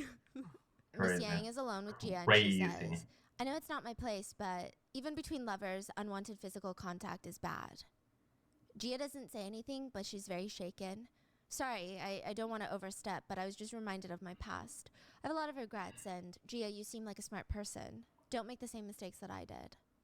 They walk out together, and it's lunchtime in the office. Michael asks Gia what she wants for lunch, and Stacy responds, like, ma'am, he's not talking to you. Gia, let's go get Indian food. I'm craving curry. Oh, sorry, Stacy. I'm broke lately. They have stir-fried pork at the cafeteria, so I'm just going to eat that. But if you're craving curry, Michael could take you to get Indian food. It's fine. If you want to eat stir-fried pork, then I'll eat it too. They all agree to eat in the cafeteria, but Gia can sense Stacy is upset that she's not getting the food that she wants, and she remembers this moment from 10 years ago. Stacy took out her anger by, quote, accidentally making Gia trip, getting food spilled all over her and embarrassing her in front of the whole freaking cafeteria. And now, Gia staring at Excuse me. Stacy as she's Woo. piling up the juiciest kimchi onto her plate with the soupiest red pork soups. She's getting ready to trip her. It is so clear. Bro, this girl is evil.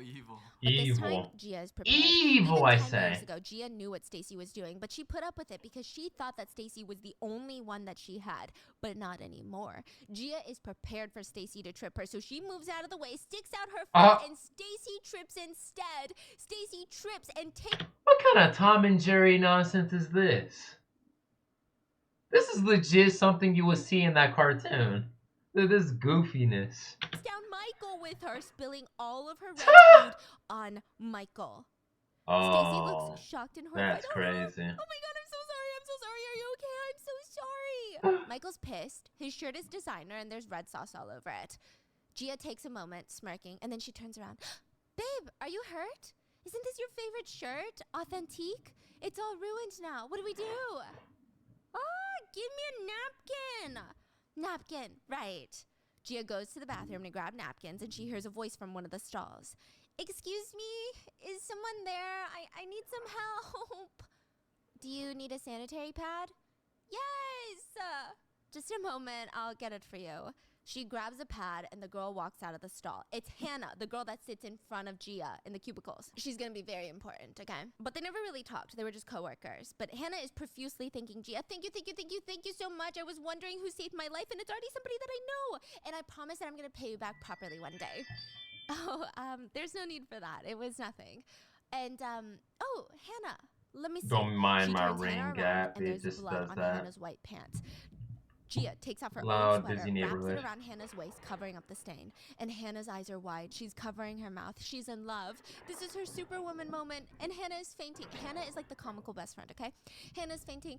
How are you so nice? You're an incredible Samaritan. I thought they don't even exist anymore. This is the type of kindness that you really only see in films. You are the light of my life. You're my savior. And you're so pretty. And you're pretty and kind. And Gia's laughing. Were you always this? Was this always your personality? That's a lot, but I think anyone else would have done what I did. No, they wouldn't have. Someone came in before you did, and I sincerely asked for help, but she just grumbled, finished her business, and left. Dang, really now? Have you eaten? I noticed that we never shared a meal together. Would you like to join us for lunch today?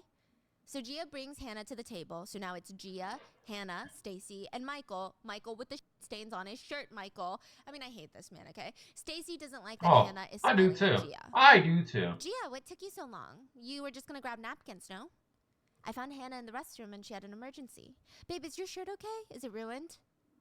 And in our dialogue, Gia's thinking to herself, I bet Michael's fucking pissed. He begged me for a year to buy that shirt. Ha! I'm really sorry, Michael. I'll buy you another one. It's fine. It's just a shirt. Don't worry about it. Hannah looks over. Isn't that a luxury brand? Authentique? That shirt must be like $1,300. Michael laughs. And Gia says, oh no, don't worry, Stacy. It's not that much. Thanks for the just like sub. $1,200. Appreciate it. Oh, wow. I just don't have that kind of money.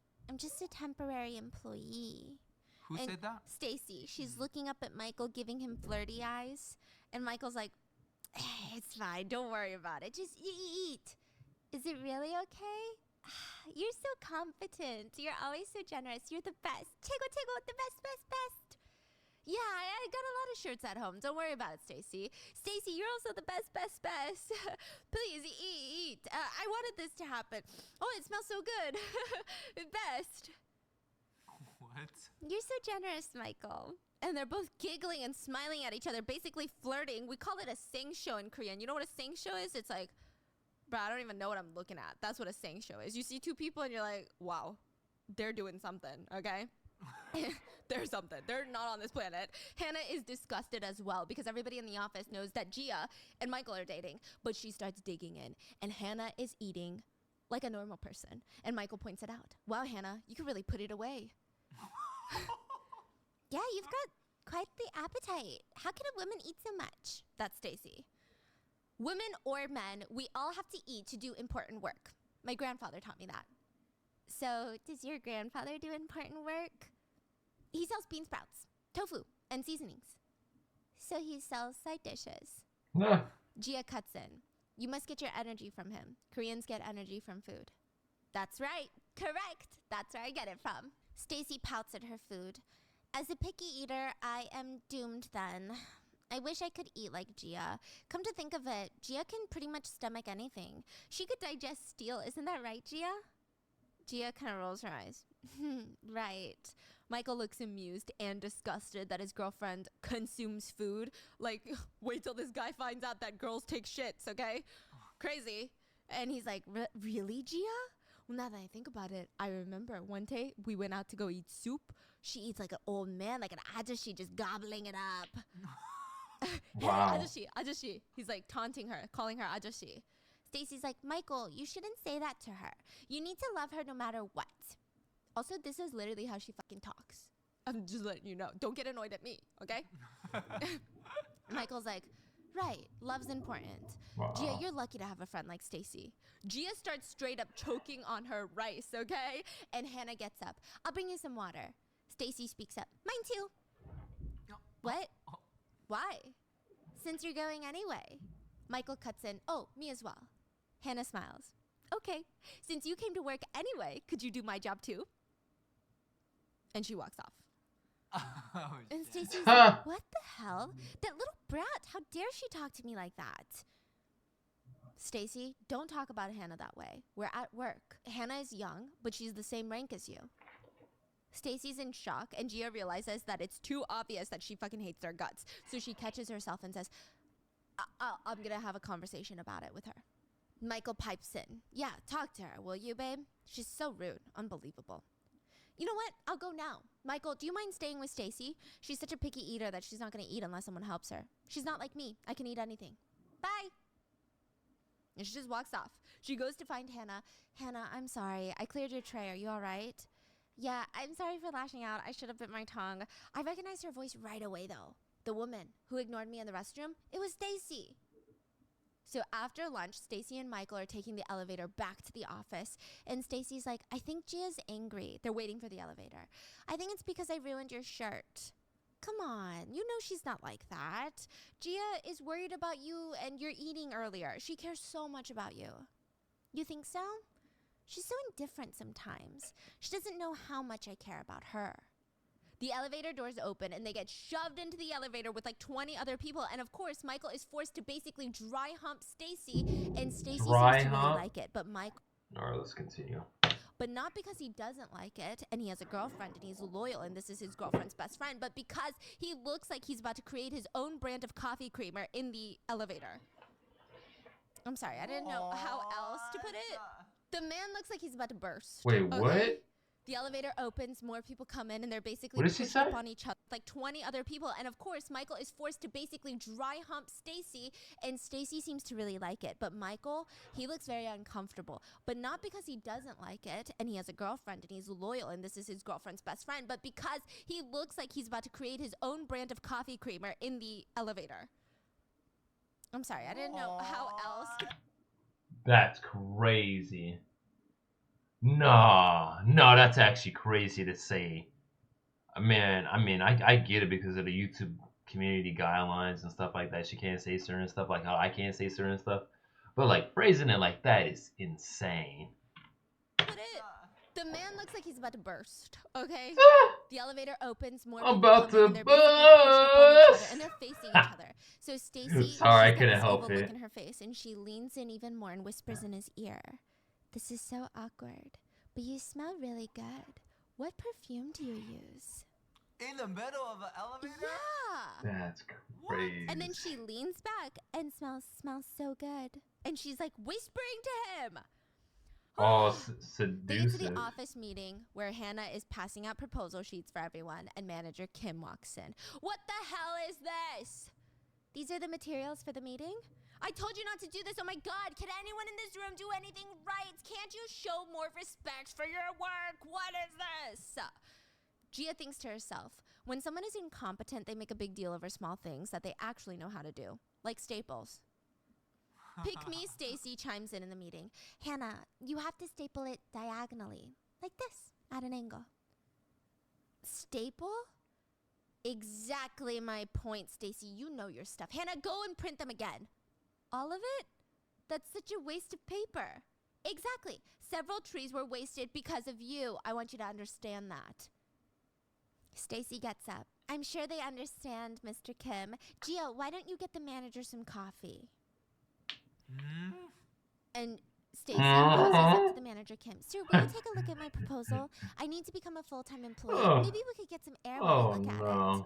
Manager Kim is looking at Stacy's legs and he's getting all flustered. Stacy's leaning down so that he can see a bit more into her shirt. She's unbuttoned the top button and he's sweating. Yeah, that's a good idea. They go out and Stacy's like, I have a secret I need to tell you, Mr. Kim. A secret? I need to get a full-time position at this company, and I have this idea, and I can't seem to organize my thoughts. I could help you with that. Really? Thank you so much. It's nothing. I mean, there's so many hags and ugly women at this company. They're just discouraging for our team. We urgently need a full-time employee like you. Stop it. You're so funny, Mr. Kim. Meanwhile, Gia decides to talk to Mrs. Yang on the rooftop about her meal kit proposal since Manager Kim does not take her seriously. And Mrs. Yang is like the right-hand employee. She's like the next higher up. Single household meal kit, is this not the proposal that Mr. Kim rejected? What's the point of me looking at it again? Please just read it for me. And if you still don't like it, then we'd never have to talk about it again. She's plotting something. But so is Richard. Richard is scurrying around town trying to snoop around in Gia's life. He's hunting down a guy named Chef Elby. He's like a Michelin star chef who used to go to the same school as Gia. He was actually Gia's very first crush in high school. So there's that. I don't know why he's going out. I don't know if he's going to knock them out all one by one, all the men in Gia's life. It's weird. It seems like he's trying to convince Elby to attend the reunion party at the barbecue spot. So the next day, Gia and Hannah are eating lunch together when Gia gets a message on her phone. Hannah, I'm so sorry. Something came up at work. I have to go back to the office. You want me to eat all of this on my own? Oh my God, you can't keep giving me gifts like this. Are you free on Sunday? We need to hang out so that I can pay you back. Sunday? Oh, I don't think I can on Sunday. Why, do you have plans? I do have plans. Actually, I don't know. I don't know if I'm gonna go. What kind of plans is it? School reunion? Oh, then you have to go. You should go see your first love and then get disappointed and then move on with your life. Isn't that what's the point of school reunions? Yeah, but no one even knows where my first love lives or where he is. Plus, I wasn't very popular at school, so why go and dig up a shameful past? But isn't that more reason to go? Like, if you don't go, the shameful will remain the shameful. But if you go, you fix it, and it just becomes a part of your history. Gia's like, I'll think about it. She runs back to work and bumps into Richard in the lobby. Okay, well, she doesn't really bump into him, right? But they walk past each other, and he's desperately looking like he wants to say something, but he doesn't know what to say. So they just, like, walk around. And then she turns around and says, Sir, you asked me if I was free on Sunday. If it's urgent, I can come in for work if you need. Didn't you have plans? I do, but it's not as important as work. Work comes first, and I think that's how I want to go about it. You come first, Miss Kang. Wow. Well, to be honest, I was debating whether or not I wanted to go to the original plans. You should go. Just remember that you owe me. And he walks off. So cryptic. But Gia got plans. Okay, so she runs up to the rooftop where Mrs. Yang is standing with her proposal. This is good. You read it? Yeah, it's good. It's really good. Do you want to do it together? That's not how things work in this company. Mr. Kim has a different perspective than us. He hasn't even read it, Mrs. Yang. That scoundrel, What? I watched him just pretend to flip through it. He pretended to read it. This isn't the first time either. I see him shoot down your ideas all the time. He barely works. He does whatever he wants here, and he thinks that's power. He just flips through proposals while watching TV to act like he's doing something. Ever since he hit on you and you turned him down, he opposes every single thing that you say. No, there's no way. It's work. Gia realizes that Mrs. Yang has been gaslit for so long to even realize the truth. I know he was promoted to manager after he turned in your proposal with his name on it. And Gia's thinking, just like Stacy became a full-time employee with her proposal. She remembers the past. And Mrs. Yang is like, he's my superior. It's normal that the manager takes credit for the entire team's work. But you've never done that. I'm confident in this proposal, Mrs. Yang. You know that this is a good proposal. But Mr. Kim rejected it.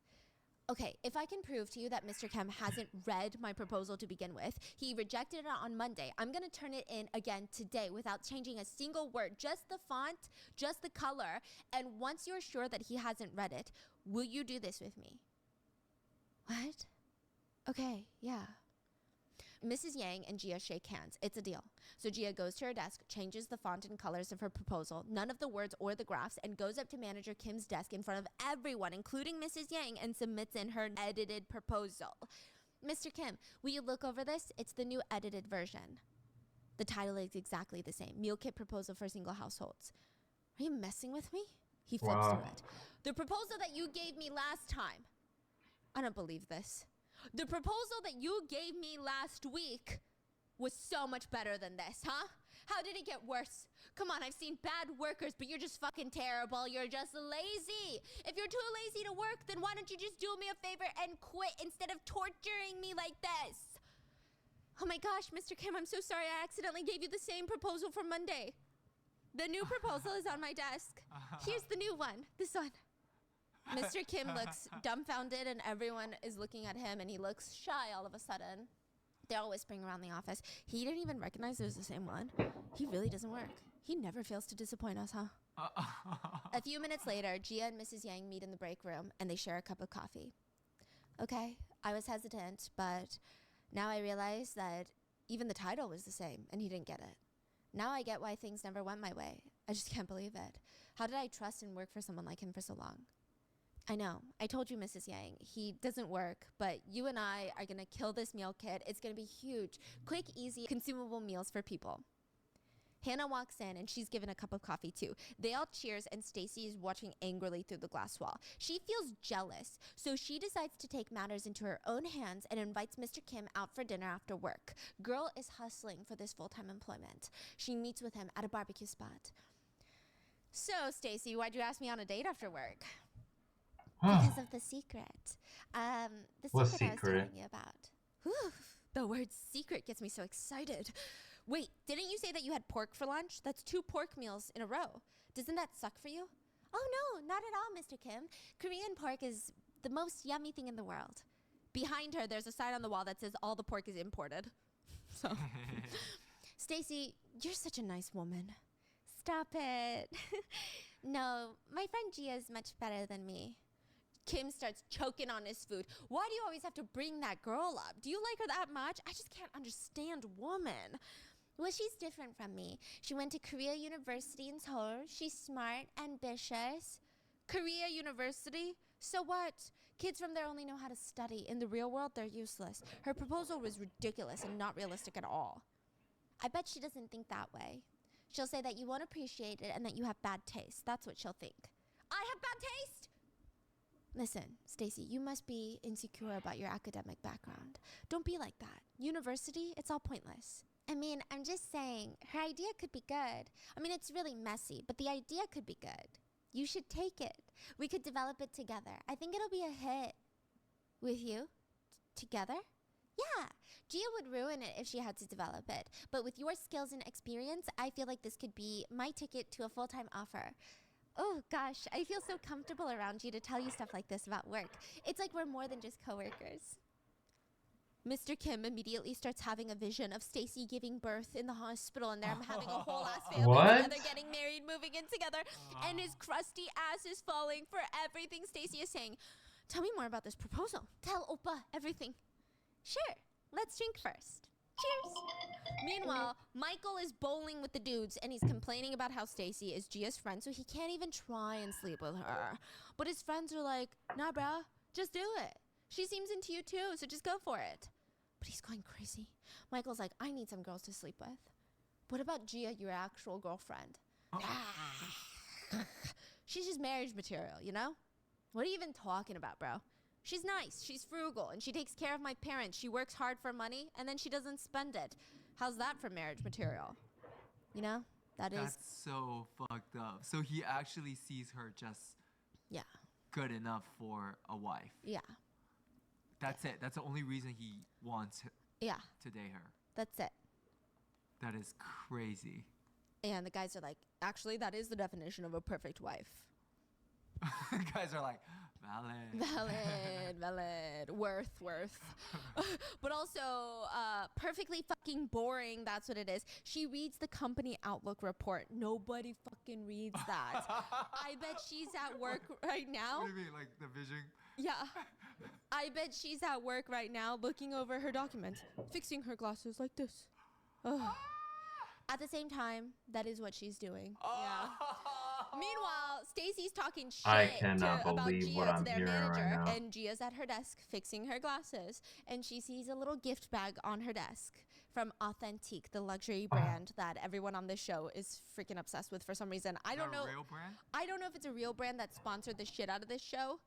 Or is it a fake brand? I can't. And the guys are like, actually, that is the definition of a perfect wife. Guys are like, Valid. The definition of a perfect wife. But also, perfectly fucking boring. That's what it is. She reads the company Outlook report. Nobody fucking reads that. I bet she's at work right now. What do you mean, like the vision? Yeah. I bet she's at work right now looking over her documents, fixing her glasses like this. Ugh. At the same time, that is what she's doing. Yeah. Meanwhile, Stacy's talking shit about Gia to their manager, and Gia's at her desk fixing her glasses, and she sees a little gift bag on her desk from Authentique, the luxury brand that everyone on this show is freaking obsessed with for some reason. I don't know. Real brand? I don't know if it's a real brand that sponsored the shit out of this show. Or is it a fake brand? I can't tell. Oh. Because also the name Authentique is like kind of weird. Yeah. Like it's like having a designer brand and naming it very real, I promise. Like it's like Yeah, okay. or naming it designer. Designer. So she opens it up and it's a pair of diamond earrings with a card that reads, I got these for you to match with me. Couple earrings. Wear them for our dinner date on Sunday. Your eternal love, your other half, Stacy. Gia gets a flashback to her past life where she went to that Chosaryang restaurant, the Korean barbecue restaurant, expecting it to really just be a dinner date between her and Stacy. She wore super casual clothes and she was traumatized to find out that Stacy lied. It was not a casual dinner date, okay? It was a high school reunion and all of Gia's bullies were there and laughing at her for wearing a tracksuit, sweatpants, hoodie to the reunion. Bro. In the flashback, yeah. You can make fun of someone for wearing tracksuits? Oh, yeah. Korea, like you... What is wrong with wearing tracksuits? I mean, I used to wear tracksuits a lot. I mean, I still would go out of my way and still wear them to this day, but it's like, it's comfortable. I don't understand what's wrong with that. Really don't. You do dress up a bit more, especially for reunions. It's kind of weird. But you wouldn't make fun of It's them, so I more don't of know something why that you you do wear that. when you're But it like is, out of exercising and going place to the for sure. gym. Or you can just But still, rock I don't know it why you would make fun of someone. daily. Exactly. It'd just be like, oh, they're underdressed, or oh, they're overdressed. Yeah. Yeah. In the flashback, Gia takes Stacy aside. You shouldn't always feel the need to overdress, especially in areas that you're not even familiar about, because in some areas, not even gonna say where I'm from, you'll get robbed in a heartbeat if you dress too flashy. Got your chains all out, got the grills, got the rings, got the bracelets, you know, all that jewelry, them watches, yeah, no. To confront her. Are we not eating alone? I thought this was just us.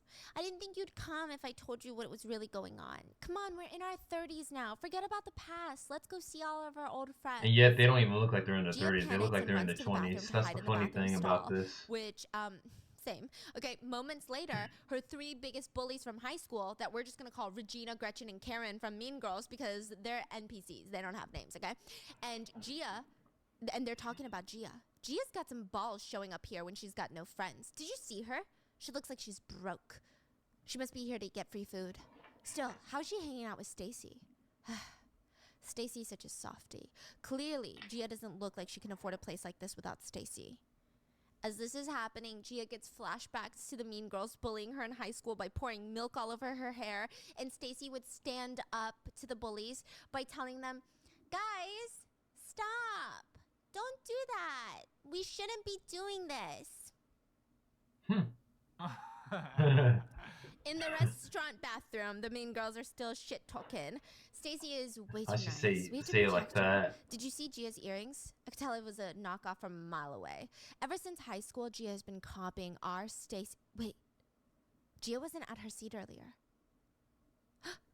The girls start aggressively kicking open the doors of the bathroom stalls until they kick open Gia's stall where she's sitting curled up on the toilet. Why are you hiding in here, you sly little bitch, pretending like you're not actually here? Dang, the hostility. Gia wakes up from her traumatic memories like she's waking up from a nightmare. She's working late. She's the only one left at the office. She grabs Stacy's present and heads out, and her phone is blowing up. It's Stacy. Dang. You've been really distant lately. I'm sad about it, Gia. And I'm not just saying this because I'm drunk. I'm being serious right now. I'm gonna sleep over tonight. I'm We being can spend the serious whole right weekend now. together and then go to Kosutang on Sunday for our dinner date. On her way out, she bumps into Richard. Are you leaving? Yes. Are you just getting back to work? I have some things that need to be taken care of. I see. Well, I should get going now. Thank you. Wait, just a moment. He stops her and he's staring at that bag in her hands. Oh, this? I got them as a gift. Those are counterfeit. People who can tell, can tell. You shouldn't wear those. Gia gets a flashback in her past life where she was wearing them in the elevator, and Richard told her those were fake and she shouldn't wear those because people can tell. And she thought that he was just being an ass. Oh, this did happen in the past too. But now she's realizing it seems like he just wanted to protect her. Sorry. I mean, thank you. Shall I take you home? What? It's very late. Oh, no, it's fine. The buses are still running. I would like to take you home. I'll have to decline. I have plans with my boyfriend. No. Listen, I'm so stressed. When I saw this scene, I was so stressed, okay? But she's gotta play the game. Someone needs to steal her fate. And on her way, she stops at the liquor store to buy some hard liquor. She invited both Stacy and Michael to her apartment, and her plan is to get them both wasted and just have it hurry up. Hook up already. Let's get to it. You know what I mean? Let's get it moving. She figures it's gotta happen anyway, so let's just rip the bandage off. But when she gets home, she doesn't expect to find Michael already there showering and flexing in the bathroom mirror. Meanwhile, Stacy decides not to come over. Oh. Yeah, it's because Stacy texted Gia all of these hearts, cute emojis, and then Gia just texted her back, okay then, come over. And Stacy was like, no emoji? I'm not coming over.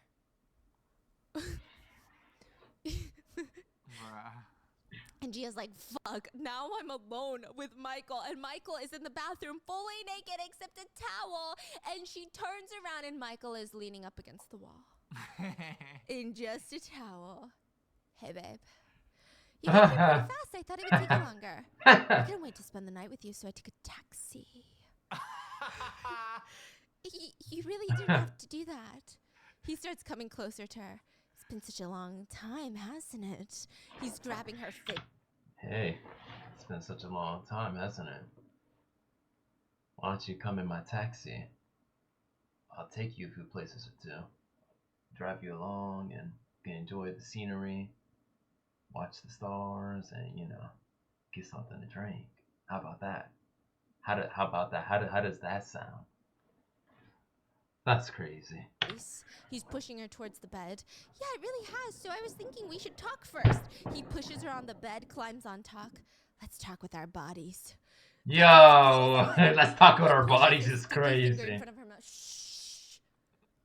We don't need any clothes. Michael rips open his bath towel, completely exposes himself, and he kind of helicopters it. Middle of recording.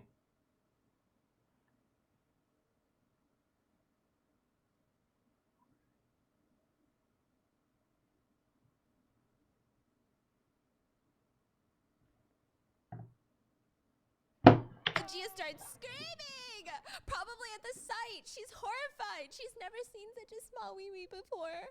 Just when we think something really bad is about to happen, there's a knock at the door. She throws him onto the bed, runs to the door, and opens it. Hi there. Delivery from Fry Me? Did you order hot fried chicken, spicy chicken, and salty soy sauce chicken?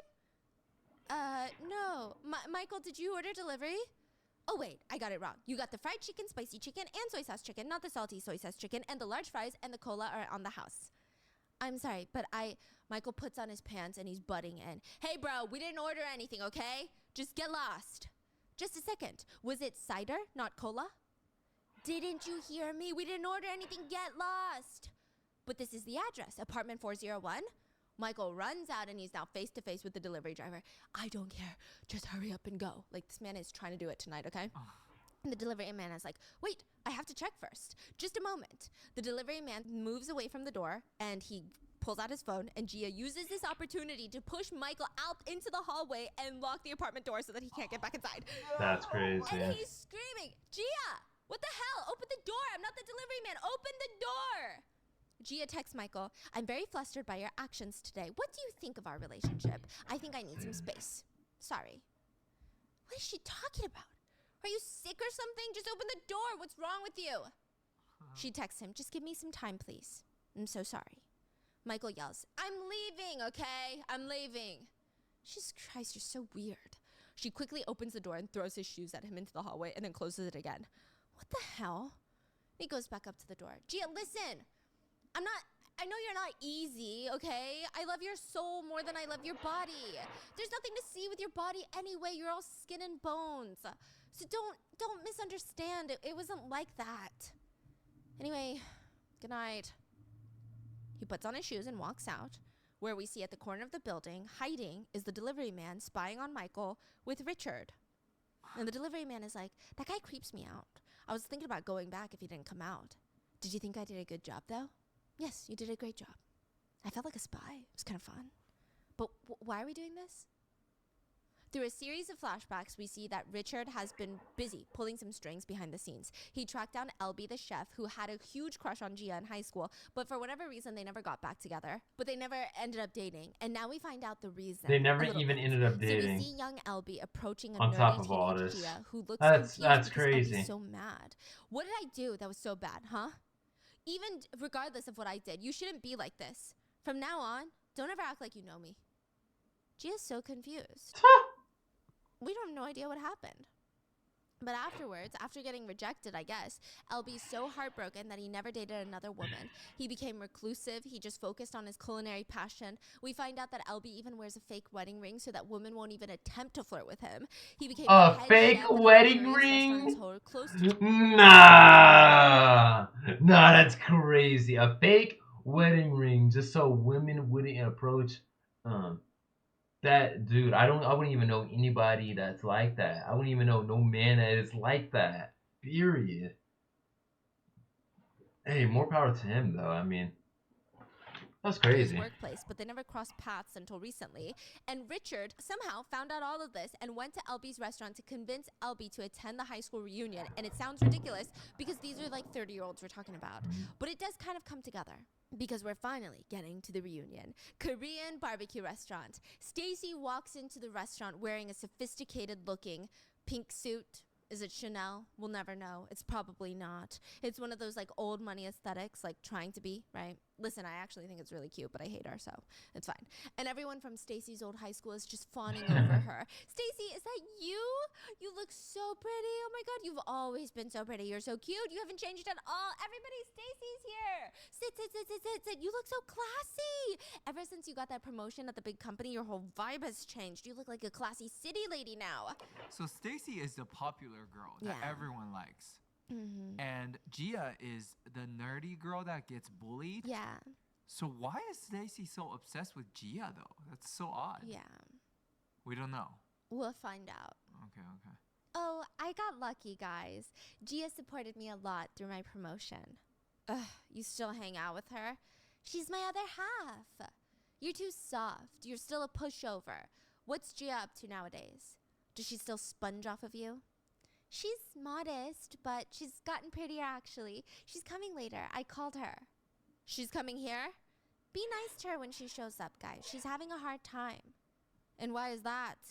Remember how I put in a referral and got her a contract job at UNK? Now she has a crush on Michael. Michael? Isn't that the guy that you're dating? Wow. It's not like that. So basically, Stacy lied and told all of these high school friends that she has Gia's life, that she's like at this rank at UNK, but it's not her rank. That's actually Gia's rank. She freaking peaked in high school. Yeah. Exactly. What a nice way of describing it. That's the majority of most adults now. It's like they get so caught up and stuck in the past on where they peaked. Oh yeah, I was the lead football player. Oh, I was the high school cheerleader. You know, they get caught up on things that they were in the past, where they get lost on what they are now in the present. It's like now they're working a job where that pays below minimum wage or minimum wage like everyone else, and they're just left figuring out what they should do with their life. It's a sad reality, but it's common. It's very common. And Stacy's like, oh, it's not what you think. It's complicated. Please don't bring it up to her, guys. That bitch is at it again, trying to steal your man, trying to steal your life. Ha! Wait, guys, please. She's calling me right now. Hey, Gia, where are you? Let me know if you can't find it, and I'll come outside and get you. And Gia says behind her, actually, I'm right behind you. And in comes Gia with a fully new hairstyle, cut into a chic bob, beautiful dressed like a Oh wow. supermodel in high heels. But how? Earlier that day, she's trying Not on all the the clothes in her not the closet, and they're all screeching. baggy shirts. She's got 2 makeup items in her drawer, a lipstick and a hot pink eyeshadow that she cannot use, and Gia's stressing about what to wear. I can't make myself pretty overnight. What do I do? And just like that, Dang. Cinderella! Gia gets a text message from Hannah. Yeah, I know you were expecting Richard. It's Hannah. That's Miss cute. Kane, you said that you had plans on Sunday, so how about we hang out I know tomorrow? Stephanie Saturday? and her husband Gia are and Hannah just make man. plans to hang out in the city in front of the authentique store.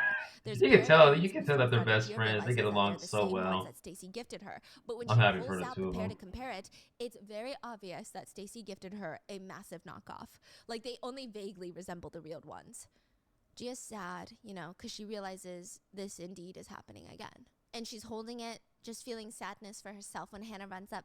My long-awaited date with you. Gia gets scared and drops her knockoff earrings. Oh no, I'm so sorry. Hannah leans down to pick them up and hands them back, but her face looks a little concerned this time. Oh, it's okay. They were just a gift. They're knockoffs. Yeah, Stacy gave them to me yesterday as a gift. I just realized right now that they're knockoffs. Hannah flips her hair behind her ears and shows off her ears where she's wearing. Those are the real ones, right? Yeah, you can tell they shine differently, right? They're beautiful. Yeah, you can tell the difference. So I don't know if I'm delivering it well, but Hannah's not doing it in like a braggy way. She seems like that ditzy friend who just like loves to be nice to people. So is she very wealthy or something? I don't know. We're going to find out. We're going to find out. It's all connected. Yeah. So they go to a restaurant to eat spicy rice cakes, and they're just chowing down on soju. And Hannah's like, so why did you quit drinking? It's so nice drinking with you. What do you mean? I drink a lot. You said that you didn't drink. You said that you quit drinking because of some sort of drunken mistake? Me? A drunken mistake? Gia gets a flashback of herself getting so drunk, it seems like she cheated on her boyfriend in college. At least that's what implied, but we don't know for sure. Oh yeah, okay, yeah, so I stopped If drinking causes that much harm to you psychically, why even drink at all? Like if it's causing that much of a headache and making you think, have negative thoughts like this, like why even do it? I know some people have to do it because they have like an illness and they treat it as like a medicine, or others are just they just do it just to escape out of reality, to like numb themselves. But there are other mechanisms of keeping yourself calm besides doing something like that that can cause harm to your body long term. I'm just saying, I can't speak for everybody. drinking for a little bit, but recently I don't was judge, just you so know, frustrated to with each their Michael that I own. started. It's your body, you do what you want to do with it. So you're saying because of your boyfriend, you're drinking again? Not just because of my boyfriend, I guess. I realized that drinking in moderation is fine. Being scared of another mistake, it seems like a dumb idea to quit drinking. Do you want some fried dumplings? Yes. Ma'am, can we get 6 more fried dumplings over here? So the girls order 6 more dumplings, and Hannah goes to fucking town. Like, this girl can actually eat and, like, slay and serve and eat and do it all over again. I really like you, Hannah. You're bright and you're healthy. Is that where your name comes from? That's right. My name means joyous connection. Be a joyous connection to anyone. That's my motto. Okay, well, let's make a toast to a joyous connection. And they start going to town on the food. You know, I'm so glad that we met today instead of Sunday, because on Sundays we can't drink so much because we've got work the next day. And ooh, isn't your reunion tomorrow? Oh yeah, that. I haven't decided if I wanted to go yet. To be honest, I wasn't just unpopular, I was bullied. What? You were bullied? Why? I don't know. One day everyone just hated me, so that made me feel small, and I ended up making mistakes, and everyone would hate me even more. Well, you should ask them. You should ask them why. How could I? Well, how will you know if you don't ask? Honestly, I'm the type to run away when things get too hard, but you should try all that you can before that. Like, I need to know if these people are simply crazy or if they had good reasons. I have to ask so that I don't have regrets later. No regrets. Yeah, no regrets. Gia's like, why the fork didn't I think about that? But she responds, yeah, turning a shameful past into history, it sounds easy, but it can't be done overnight for someone like me. That may be true, but you can try. I can. A stitch in time saves 9. Those who are prepared will not fail. She's pointing at the sky. Like a little... She takes another shot of soju, grabs a napkin, and starts wrapping up the dumplings. What are you doing? Oh, I love dumplings. I want to eat them when I get home later. It's finally time for me to repay your kindness, though. Come on, let's go. So she slips the dumplings in her bag, and they head out to the hair salon, a fancy one where they're greeted by 2 hairstylists and maybe, I don't know, the boss of the place. Hello, everyone. This is my favorite superior at work. I want to gift her a makeover. Gia sits down on the chair, and Hannah tells her, I'm going to pay with my membership here. No, Hannah, I can pay. Shh. The designer walks up and starts touching Gia's hair. Your hair is very thick. Any style would look great. Should we do an S-curl perm? How about a wavy perm? Hannah responds, if we change your style too drastically, you're going to feel like a completely different person. So maybe like a soft wavy perm. Oh, and like an eyelash lift. That'd be nice. Wait. I do want to feel like a completely different person. Okay. Yeah. Then let's do it. And we get a movie makeover montage scene. Gia gets the infamous hair chop into a shoulder-length bob. And Hannah tells her, those who are not as mentally mature like you judge others by their looks. If you want something, you dress accordingly. That's the start. So after the hair transformation, they get a makeup artist and a stylist to let her try on clothes. It's a full-on makeover. And like, we have to assume that Hannah is really rich because some of the dresses that she's trying on are like Versace. Okay, so it's a rich bestie here. Yeah. Sorry. She doesn't act like one. No. I see. Gia's already crazy pretty, right? But she looks insane now. She puts on contacts, and this is the first time that she sees herself, and she's got tears in her eyes. And Hannah is a real friend. She doesn't look jealous, not even a hint of jealousy. She's making this happen for Gia, and she's very happy for her. So they go back to Gia's apartment, and Hannah falls asleep on the floor on like a little bed mattress, and Gia's asleep on her bed, and she's having nightmares about Michael and Stacy cheating on her and then killing her. So she jolts awake, and Hannah's in her sleep still, mumbling about dumplings. And then Gia gets a text from manager Kim. Mrs. Kang, about the meal kit. I approved your proposal, but I'm putting Mrs. Yang and Stacy on the team. They'll make up for what you lack. Gia's like, this bitch is for real right now? Stacy did something, because why is Stacy all of a sudden on the team, and why is this proposal even being accepted by Mr. Kim? Stacy texts Gia, you didn't forget about tomorrow, right? Heart, heart, heart, heart, heart. Kosarijang, 5:30 p.m. Heart, heart, heart, heart, heart. Gia texts Stacy back. Okay. This took me out, okay? She's fed up? Yeah, Stacy is doing the most, and Gia's like, And seeing this cold-ass response, Stacy instantly calls Gia, and Gia picks up, and Hannah is like asleep 2 feet away. Hey, Gia, what you doing? What you been up to today? Oh, I went out to eat with Hannah. She's sleeping right now. Hannah's at your house right now? Why? We were talking, and she fell asleep, and we had some drinks, too. Hello? You should have invited me, too. Did I do something to upset you? No. Did you do something to upset me? No, nothing. They're talking like an I did call to NPC. ask you for a favor. What is it? I was wondering, it's about your proposal. It's really good. It's really great, actually. Can I fix it up a little and propose it again? No, Stacy, you can't. It's my proposal. Why not? Yours was rejected, and I really need this to become a full-time employee. If I get this, then we can build our careers together. Sorry, but I'll give you my next good idea. Also, stop calling me by my name at work. We're friends, but technically I'm your senior at work. You're crossing the boundaries, making me run coffee errands and ordering me around. Let's not mix business with our personal lives, got it? Dang. Dang. What? Dang. I gotta go. I'll see you tomorrow. Gia hangs up and Stacy is seething. What the fuck was that? What was that? Gia, how dare you do that to me? I swear, just when I put my guard down, she forgets what a loser she is. I'm gonna have to teach her place tomorrow. Then Stacy picks up the phone and texts Gia. Heart, heart, I love you so much. Heart, heart, TTYL girly. Heart, heart, P.S. Don't forget to wear the earrings I bought you. Heart, heart. Right after texting this, Stacy goes to a restaurant to meet with manager Kim, and she's got her hair in 2 braids. She's wearing pink. She looks all cute, and it's very obvious what Miss Girl is trying to do here, and manager Kim can barely keep it in his pants. Stacy, over here. What did your mom say on the phone?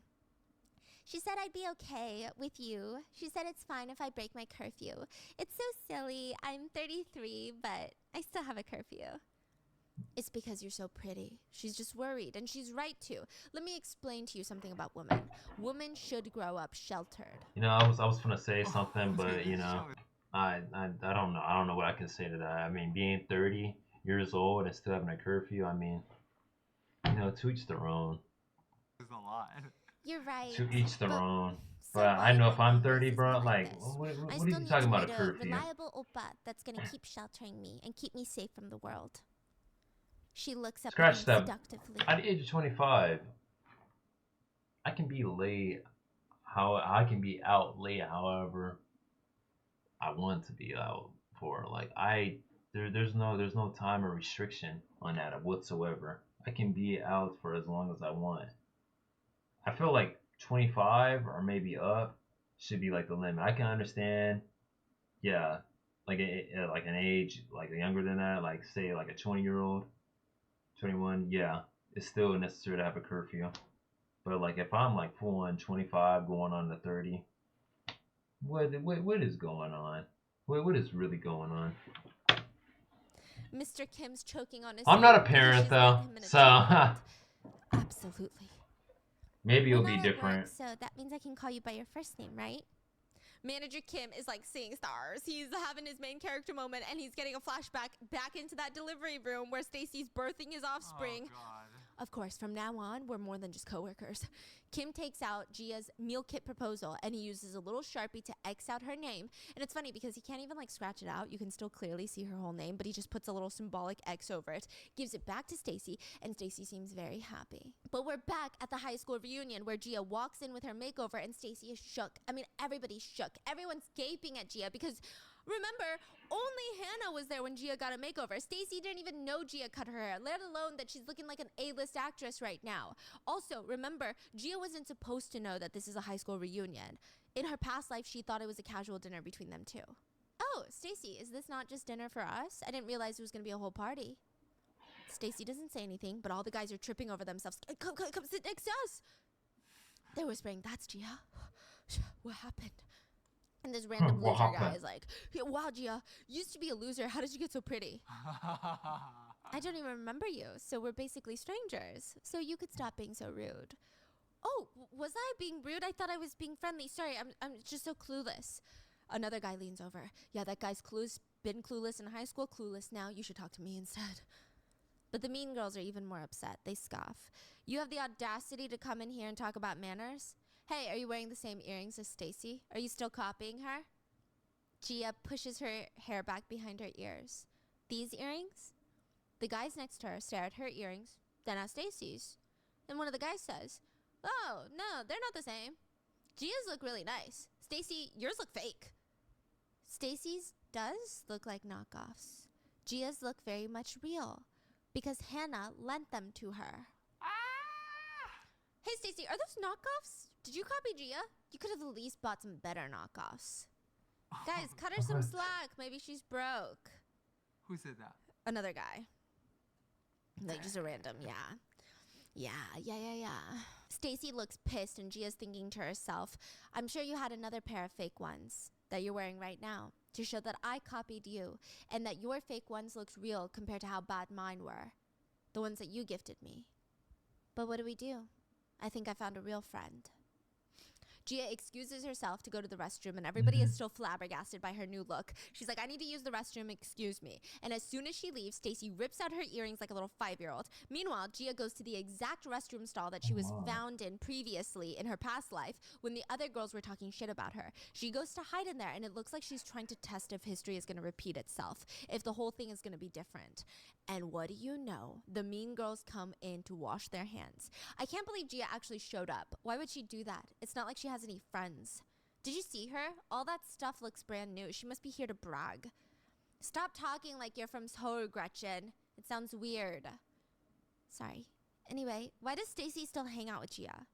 Obviously, Stacy's too nice for her, even though Gia just leeches off of her and steals everything. Ugh, I hate Gia. Like in high school, what she did to Stacy, we really have to take care of Stacy, or otherwise she's gonna do it again. Wait, Regina, Gia wasn't at her table, at her seat at the table. I think she said that she was going to the restroom. They go one by one, kicking in the stalls like the bullies they are. But this time, when they get to the stall that Gia's in, she kicks it out first, scaring the shit out of them. And she walks out, and Regina, the main bully, says, were you in there this whole time? Were you just pretending like you weren't, you sly little bitch? Then what did you suppose to do? I was here first. Was I supposed to stop peeing and come out to greet you? Don't mind me. Keep talking. And I'm curious, too. What is it that I did to Stacy in high school? You ask like you don't know? You literally copied her all the time. You wanted everything that she had. They always like, play dumb, aren't you too. copying They Stacy's always earrings? play dumb. These? Stacy gifted me a pair, but they were fake. It was very obvious. So I bought the authentic ones, because then we'd still be matching and I wouldn't hurt her feelings, right? Gia reaches into the bag to pull out the letter from Stacy and pulls out the super fake earrings. What else am I coveting that's rightfully Stacy's? Her man. There's a guy at work, Michael. Stacy told us that she's into him and now you want to steal him. Look, people don't change. It's just like high school. When Stacy was into Elby and you made them break up. I made Stacy break up with Elby because they were dating, and Stacy is now dating Michael from UNK. Yeah, you told Stacy to break up with Elby, and now she recommended you for a job at UNK and you're trying to steal her man. You're really crossing the line here, Gia. I can't even deal with you guys. Hey, if you're gonna do all of this after only hearing one side of the story, at least try to fact check. Listen carefully. She pulls out her business card. UNK Food Marketing Assistant Manager Gia Kang. I'm an assistant manager at UNK. I heard the contract workers get business cards too nowadays. How can we even trust you? I joined the company 7 years ago. When did Stacy join? Wait, let me answer that. I got promoted 3 years ago, and I remember putting in a recommendation for Stacy about same time last year. Wait, that's right. Stacy started talking about it last year. But the weirdest thing is, now that you mentioned Michael, he's my boyfriend. Gia rolls her eyes, pulls out her phone, and calls Michael. She puts him on speakerphone. He's camping with the boys because of course he is. Hey, babe. Hey, babe. Because of course he I'm at my is. school reunion. Did you call?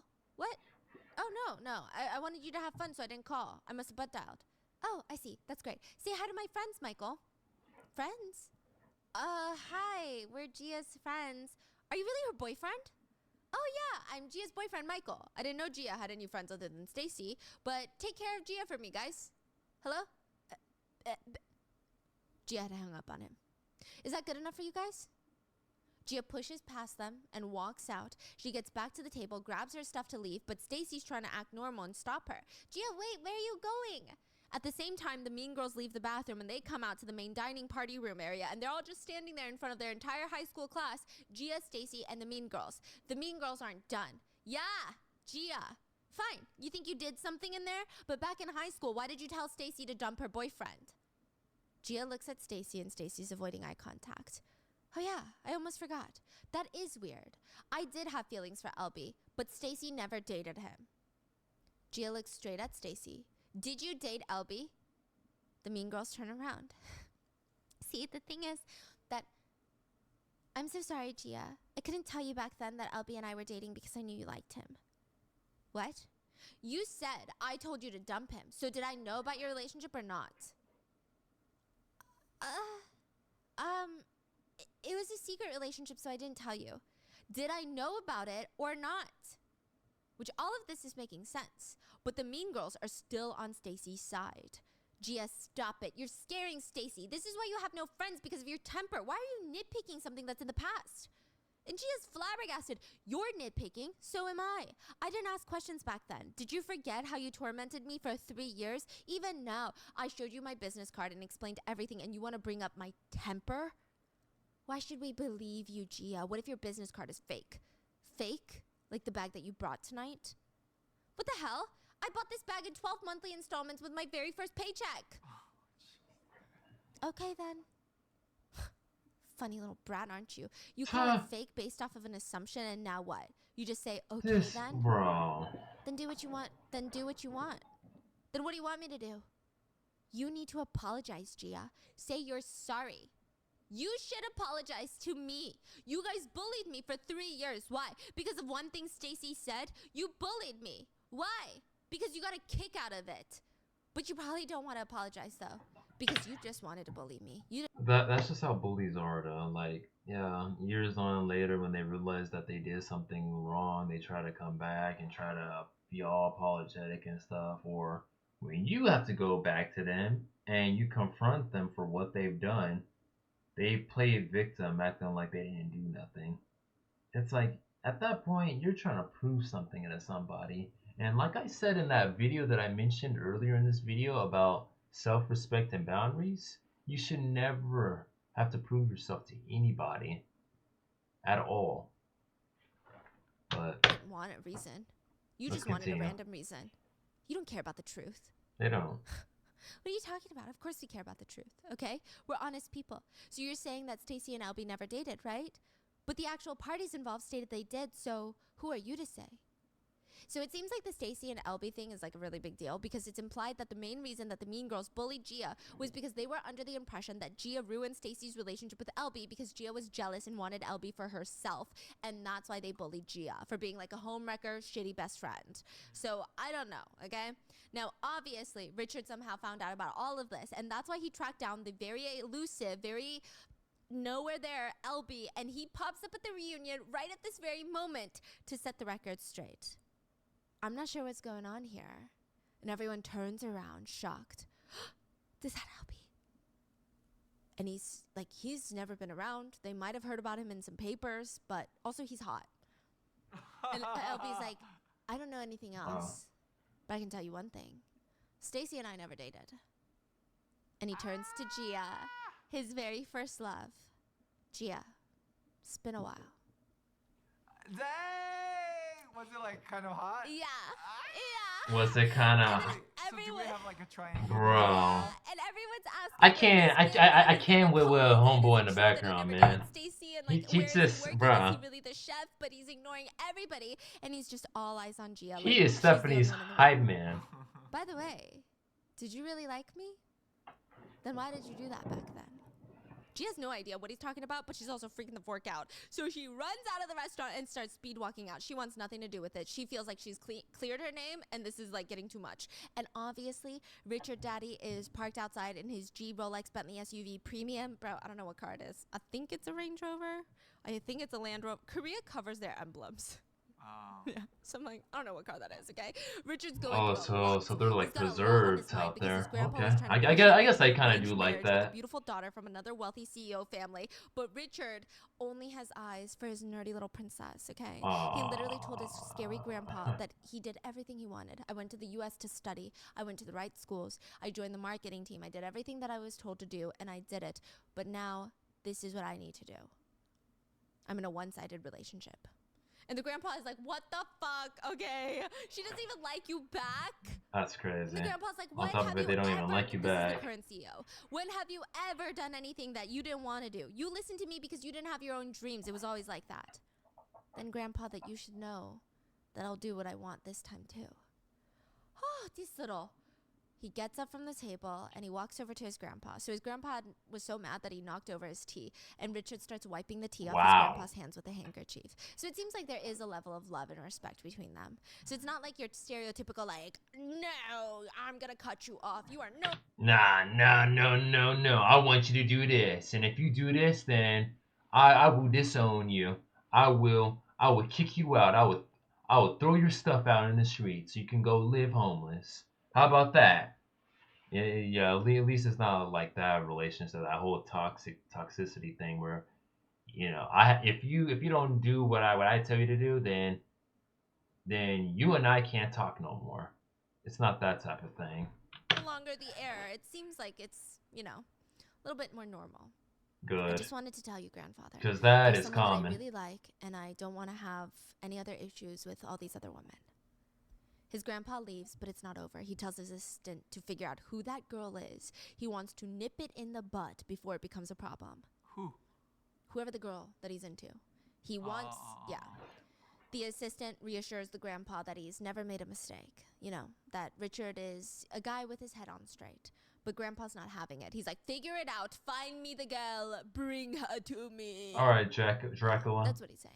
Anyway, as Richard I is want to thinking about taste all your of this, he's also blood. stalking Gia in his car, waiting outside the restaurant for her to make sure, I don't know, she gets home safe. She's walking out, no glasses, new hairstyle, white flowy dress. Why is she so pretty for a reunion? Huh. He gets out of the car and he's about to approach her, but he sees another guy chasing after her. What the fork? Elby is running right behind Gia, chasing our girlie down, and she's not standing a chance because she's wearing heels. They run to a nearby park where Elby stops Gia, and Richard is hiding behind the shadows, literally behind a statue, watching this whole thing, making sure Gia doesn't get hurt, because the world is a scary place for a girl without her optical frames, okay? Wait, stop. No, security guard. And then he gets awkward, so he lets it go. Sorry about that. Let me wipe your hand. And he grabs it again to wipe it. And it's like, oh God, sorry. What am I doing right now? Elby, I think I have to go. Wait, I never liked you, Elby. That was just a slip of the tongue. I had a crush on you. Elby screams it so loud, everyone around them at the park starts clapping like it's some sort of public proposal. They're like, oh, this is so cute. We're like witnessing a love story. And that's the end of the episode. Wow. Like the way it's so fucking unserious and the way that this is the cliffhanger to the episode, I'm dead. All right. For this episode? Yeah. Wait! I got a crush on you! The end. Ah. Oh. Yeah. But wow. also the episode. Like this episode, but also the episode. Oh. They were just, and then they like freeze frame, This dramatic is music. wow. You know, K-drama, and I'm like, this is so story. unserious. I love it. I fucking love this show. I don't know what else to say. Yes. Question though, the CEO bad boy, baddie, Richard boy, like, why is he obsessed with her? Oh, we're gonna find out. Okay. I know, Okay. but you don't know. Do they know that she came from the future? Who's they? CEO bad boy, rich boy. I know, but you don't know. Okay. Guess when you are. He's so know. intrigued. I'm like, Next Monday. I love this show, guys. It's so cute. So stay tuned for next Monday. If you're interested in a trope daddy and a trope mommy having a baby, this is that show, and we're gonna eat it up on Monday. I hope you guys enjoyed today's episode, and I'll see you guys tomorrow. alright. Yeah, go be sure to subscribe to Ron Mango's alternate account, Miss Mango Butt. Still can't get over that name, by the way. But yeah, you know, this was probably one of the lesser serious cases I've seen on Ron Mango. But you know, that's fine because not everything has to be super dark and gritty all the time. Even though, you know, it was pretty messed up though about, you know, her catching her best friend and her supposed husband sleeping in bed while she was getting over her cancer. Like, that is messed up. Oh, excuse me. But I was reading this title. It says she was kidnapped by a hot, evil guy on her wedding day. A court of mist, and I can't even read that, but what a title. She never ceases to surprise me with these titles, I swear. But yeah, I'll provide a link to this video in the description below. And if you guys want me to react to more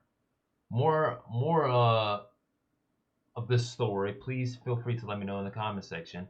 And again, like I said in the beginning of the video, if there's any other Ron Mango videos or any other videos in general that you guys would like to see me react to, send a link to them in the comment section and I will be sure to check them out.